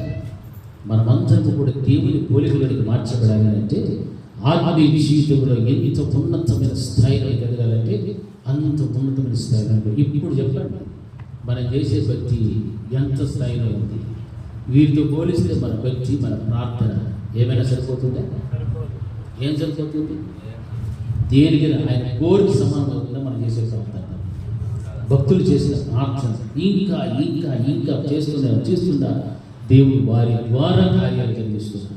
ఎవరైతే ప్రార్థన పనులు ఉంటారో వారి ద్వారానే కార్యాలు జరుగుతాయి. ఇది గుర్తుపెట్టుకోండి. హల్లెలూయా. అంటే వారు చేసిన ప్రార్థన దేవుడు ఏం చేస్తాడు? అంతేగాని మనసులో ఒకటి పెట్టుకొని పెదవులతో ఒకటి మాట్లాడితే దేవుడు అన్నాడు, మీరు పెదవులతో నన్ను ఏం చేస్తున్నారు? ఘనపరుస్తున్న కానీ హృదయం నాకు చాలా దూరంగా ఉంది. ఆత్మవశుడైతే నీ హృదయం దేవునితో ఉంచాలి. ఆత్మవశుడైతే నీవు అలాగే ప్రార్థన చేస్తావు. ఆత్మలో నీవు ఉంటావు, ఆత్మతో దేవుని స్తుతిస్తావు. అన్ని ఆత్మతోనే. ఇక శరీరముతో ఏమాత్రం సంబంధమో ఉండదు. హల్లెలూయా. నువ్వు పాట పాడినా, ప్రార్థన చేసినా, వాక్యం చెప్పినా, వాక్యం విన్నా, ఏమి చేసినా కానీ అన్నిటికీ కేంద్రం ఏమి ఉండాలా? అది హల్లెలూయా. ఆత్మానుసారంగా ఉండాలి. ఆత్మానుసారంగా ఉండాలి. నీవు ఆత్మానుసారంగా ఉండి చేస్తేవో అప్పుడే ఇటువంటి దేవుని యొక్క గొప్ప కార్యాలు. ఆయన స్వరం వినిపడింది. నేను ప్రార్థన ఆపేశాడా? చేశాడు. సంఘాల పేర్లు చూపెట్టాడు. 7 సంఘముల పేర్లు చూపెట్టాడు. ఈ సంఘాలన్నీ కూడా నువ్వేం చేయాలా? ఈ విషయాలన్నీ కూడా నువ్వు పంపు. ఆయన ప్రార్థన ఆపేసేసాడు. సంఘాలను దేవుడు చూపించాడా? లేదు, ఆపేసేసాడు. ఆయన ప్రార్థన చేస్తున్నాడు. ఎందుకు చేస్తున్నాడు తెలుసా? ఆయన ఎక్కడున్నాడు? ఆత్మవశుడై ఉన్నాడు కాబట్టి. హల్లెలూయా. ఈ విధంగా నువ్వు ప్రార్థన చేయాలి. ఎందుకంటే భక్తుల జీవితం చూస్తే అబ్రహాం ఇంకా ఇంకా ఇంకా ప్రార్థన చేశాడు. ఒక కుటుంబాన్ని రక్షించుకున్నాడు. యెహెజ్కేలు ప్రార్థన చేసి ఆత్మవశుడై ఉన్నాడు. ఎండిపోయినటువంటి ఎముకలకు ఏం చేశాడు? జీవాత్మ వచ్చినంతగా, మహాసైన్యం నిలిచినంత గొప్ప కార్యాలు చేశాడు. ఏలియా ప్రార్థన చేశాడు. బయలుదేవత ప్రవక్తలు, ఆశాలదేవి ప్రవక్తలు అందరినీ కూడా సంహరించి ఇశ్రాయేలు ప్రజల యొక్క అందరి హృదయములు కూడా యెహోవా వైపు తిప్పి ఆయనే దేవుడు, యెహోవాయే దేవుడని కేకలు వేసేంత స్థితి, గొప్ప కార్యాలు చేశారు. ఆయన అగ్ని దిగి వచ్చారు. కట్టెలు, అక్కడ మాంసం, రాళ్ళు ఆయన బుద్ధి దహనమైపోయారు. ఇంత గొప్ప కార్యాలు చేస్తున్నారు. ఆ రోజున అపోస్తలులు కూడా పరిశుద్ధాత్మ అగ్ని వలె దిగి వచ్చినప్పుడు 10వ రోజున వారందరి మనసులు ఏకమై ప్రార్థన చేసినప్పుడు అప్పుడు వారు పొందుకున్న ఆత్మ దానిని బట్టి ప్రార్థన ఆపలేదు. ప్రార్థన చేస్తూనే ఉన్నారు. ఎడతెగని ప్రార్థన వారు మేము నిలిచిన ఎడతెగక ప్రార్థన చేయించూ ఉండివి. హల్లెలూయా. చేసిది చేయించు ఉండి ఉందమా? చేయించునే ఉన్నా. హల్లెలూయా. అది మనం చేయాల్సింది. అటువంటి ప్రార్థన మనకు కావాలి. యోహాను పద్మస్తీపంలో ఆయన మహిమగల సేవ చేసినప్పటికీ కూడా మరలా దేవుడు పద్మస్తీపంలో ఆయనతో మాట్లాడుతున్న మాటలు గొప్ప పూరధ్వని స్వరం వినిపించాడు. ఆ స్వరంలో ఈ సంఘంలో ఏ వర్తమానము కావాలో వాటన్నిటిని కూడా నేను తీసుకెళ్ళి ఆ సంఘాలకి చెప్పు, తెలియచెప్పు. నా ప్రత్యక్షత ఎలా ఉందో ఆయన చూస్తున్నప్పుడు మొట్టమొదటిగా దేవుడు ఎటువంటి వాడు, ఎలా ఉన్నాడో ఆయన రూపం అంతా కూడా తల మొదలుకొని పాదముల వరకు కూడా చూపెట్టాడు. ఇవన్నీ కూడా ఈ సంఘాలకు చూపెట్టాడు. హల్లెలూయా. ఎందుకు చూపెట్టినట్టున్నాడు? ఆయన ఎటువంటి వాడో, ఏ విధమైనటువంటి వ్యక్తిలో యేసుక్రీస్తు ప్రభుల వారు, అవన్నీ కూడా ఎవరికి తెలియాలి? సంఘములకు తెలియాలి. హల్లెలూయా. నీవు నిజముగా ఆత్మవశుడైతే నీవు చేసే ప్రార్థనలో ఎన్నో దృశ్యాలు కూడా దేవుడు నీకు చూపెడతాడు. ఎన్నో దర్శనాల ద్వారా నీతో మాట్లాడతాడు. అప్పుడు సంఘానికైనా, నీ వ్యక్తిగత జీవితమునకైనా, కుటుంబమునకైనా ఏది దేవుడైతే చూపిస్తాడో దాని ప్రకారంగా నువ్వేం చేయాలా? అది ఒప్పుకొని ఇదేది చూపితే భయపడుతూ లోపలి జీవిస్తాడు. ఆ ప్రార్థనే కనుక నీకు లేకపోతే ఇక నీ జీవితంలో ఆత్మీయత అనేటువంటి దానికి అర్థమే ఉండదు. సున్నా. హల్లెలూయా. హల్లెలూయా. హల్లెలూయా. మన మందిరానికి ఎందుకు రావాలమా?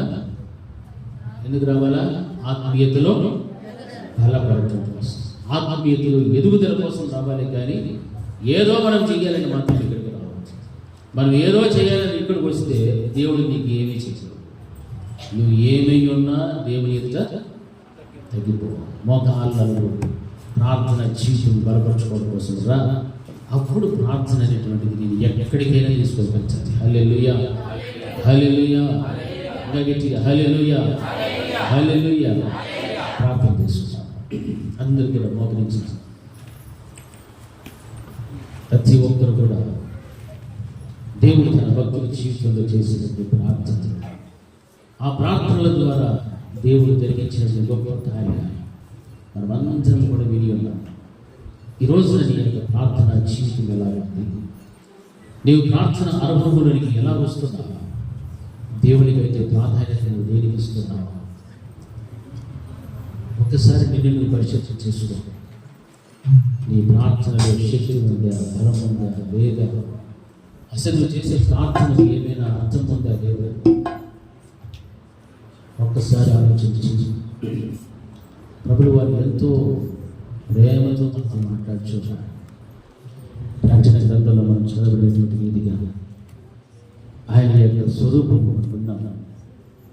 ఆ స్వరూపం నిజంగా చాలా భయంకరమైనటువంటి సువర్ణ దీపస్తంభంలో ఆయన కలిగినట్టు. ఆయన తల వెంట్రుకలు తెల్లని ఉన్నని పూరినవి హిమమంత ప్రబలమైనటువంటిది. ఆయన నేత్రములు అగ్ని జ్వాలల వంటిది. హల్లెలూయా. ప్రార్థించండి. అందరూ కూడా కళ్ళు మూసుకుంటారు. అందరూ కూడా కళ్ళు మూసుకొని ప్రార్థించండి. ఆయన నేత్రములు అగ్ని జ్వాలల వంటిది. ఆయన పాదములు పులిపులు పుటము వేయబడినటువంటి వెలిగిచూడ అపరంజిత సమానమైనటువంటి ఆయన కంఠస్వరం విస్తార జల ప్రవాహాలను తోడివలి ఉన్నది. మరి అంత గొప్ప ఉన్నతమైనటువంటి దేవుడిని నీవు ప్రార్థించేటప్పుడు, ఆయన సన్నిధిలో నీవు ఉన్నప్పుడు ఎంత భయం కలిగి ఉండాలి, ఎంత భక్తితో నీవు ఎదగాలి. నామమాత్రంగా నీవు వస్తే నామమాత్రపు క్రైస్తవుడిగానే మిగిలిపోతావు. నామమాత్రపు క్రైస్తవ జీవితంలోని విడవబడినటువంటి స్థితిలోనికి వెళ్ళిపోతావు. ఆ స్థితి కొరకైతే మనకు దేవుడి సన్నిధికి రావాలి. ఈ రోజున దేవుడి సన్నిధికి వచ్చి ఉన్నావు. ఇంకా ప్రార్థించాలి, ఇంకా ప్రార్థించాలి, ఇంకా ప్రార్థన చేయాలి. ఎండిన ఎముకలను సైతం దేవుడు మహాసైన్యంగా నిలబెట్టాడు. అంత గొప్ప కార్యాన్ని ఈ ద్వారా జరిగించాలి అంటే నీ ప్రార్థన జీవితం ఎలా ఉంది? నిజంగానే నీవు దేవుడికి ఎదగాలని ఆశతో వస్తున్నావా? లేకపోతే నిన్ను నీవు కనపరుచుకోవడం కోసం ఏమైనా వస్తున్నావు? మహోన్నతుడైన తండ్రి, మీరంతైనా నమ్మదగినటువంటి దేవుడు. భక్తుల జీవితాలను ప్రార్థన ద్వారా ఎన్నో గొప్ప కార్యాలు చేశారు. అబ్రహాం, ఏలియా, యెహెజ్కేలు, యోహాను వీరందరి ద్వారా ప్రభువు ఎన్ని గొప్ప కార్యాలు చేశారు. మీ సన్నిధిలో విరవడిన కారణాన్ని బట్టి మీతో సంభాషిస్తున్నటువంటి విధానం, గడతగినటువంటి ప్రార్థన జీవితం, వీటన్నిటిని బట్టి ప్రభావం మాత్రమే మీరు కార్యం చేసే స్థితి. నామమాత్రంగా క్రైస్తవులుగా బ్రతికించేది దాని అనుభవం లేదు, ప్రయోజనం లేదు. అటువంటి స్థాయిలో ఎవరైనా ఉంటే వీళ్ళందరినీ కూడా క్షమించండి, కనికరించండి, కనికరించండి. ఎంతోమంది కన్నీరు కాలుస్తున్నారు. ప్రతి కన్యకి బాష్పశూన్యం కూడా తుడిచివేసి ఆధ్యాత్మిక జీవితం కార్చిన కన్నీరు విలువైనటువంటిది. అది విలువైనటువంటిది ప్రభావం. మీ బలమైన కార్యాలను జరిగించి బలపరచండి.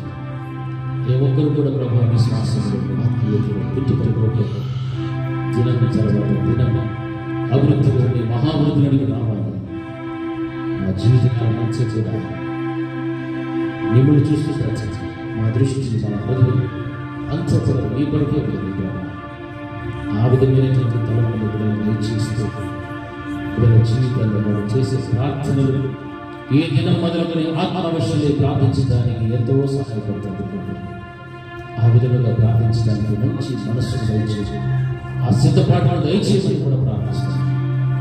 ఈ కృపలో జ్ఞాపకం చేసుకుంటాను. ఇప్పుడు అందరికీ ప్రార్థన చూసి జన్మటువంటి వారికి మీ యొక్క సరైనటువంటి జవాబును దయచేసి యేసు నామములో ప్రార్థిస్తున్నాను. ఆమేన్. నా ప్రాణమా యెహోవాను స్తుతించు, నా అంతరంగమున సమస్తమైన పరిశుద్ధ నామమును స్తుతించు. నా ప్రాణమా యెహోవాను స్తుతించు, ఆయన చేసిన ఉపకారములలో దేనిని మరొకడు. మన తండ్రి అయిన దేవుని ప్రేమ, కుమారుడైన యేసుక్రీస్తు యొక్క కృప, పరిశుద్ధాత్మ దేవుని యొక్క అన్యోన్య సహవాసం ఇప్పుడు ఎల్లప్పుడూ నిత్య నిరంతరం సదాకాలం ఆయన కృపా సమాధానం మనకు మన బిడ్డలందరికీ కుటుంబములకు సదాకాలము తోడి నడిపించుగాక. ఆమేన్. అందరికీ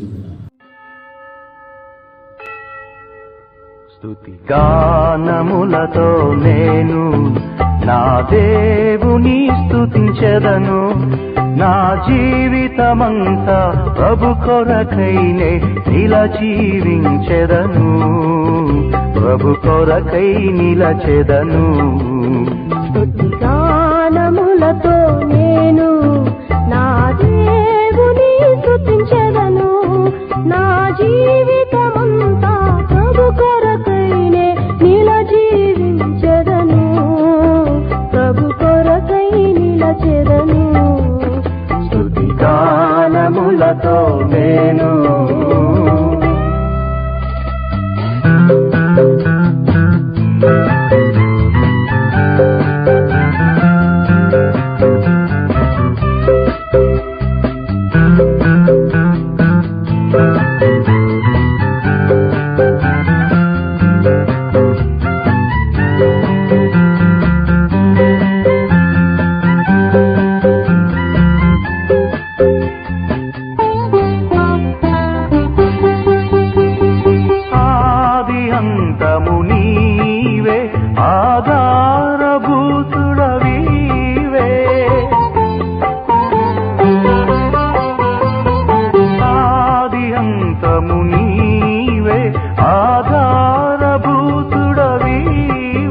ప్రతి జీవిని ప్రేమించి పోషించు ప్రాణదాత నీవే.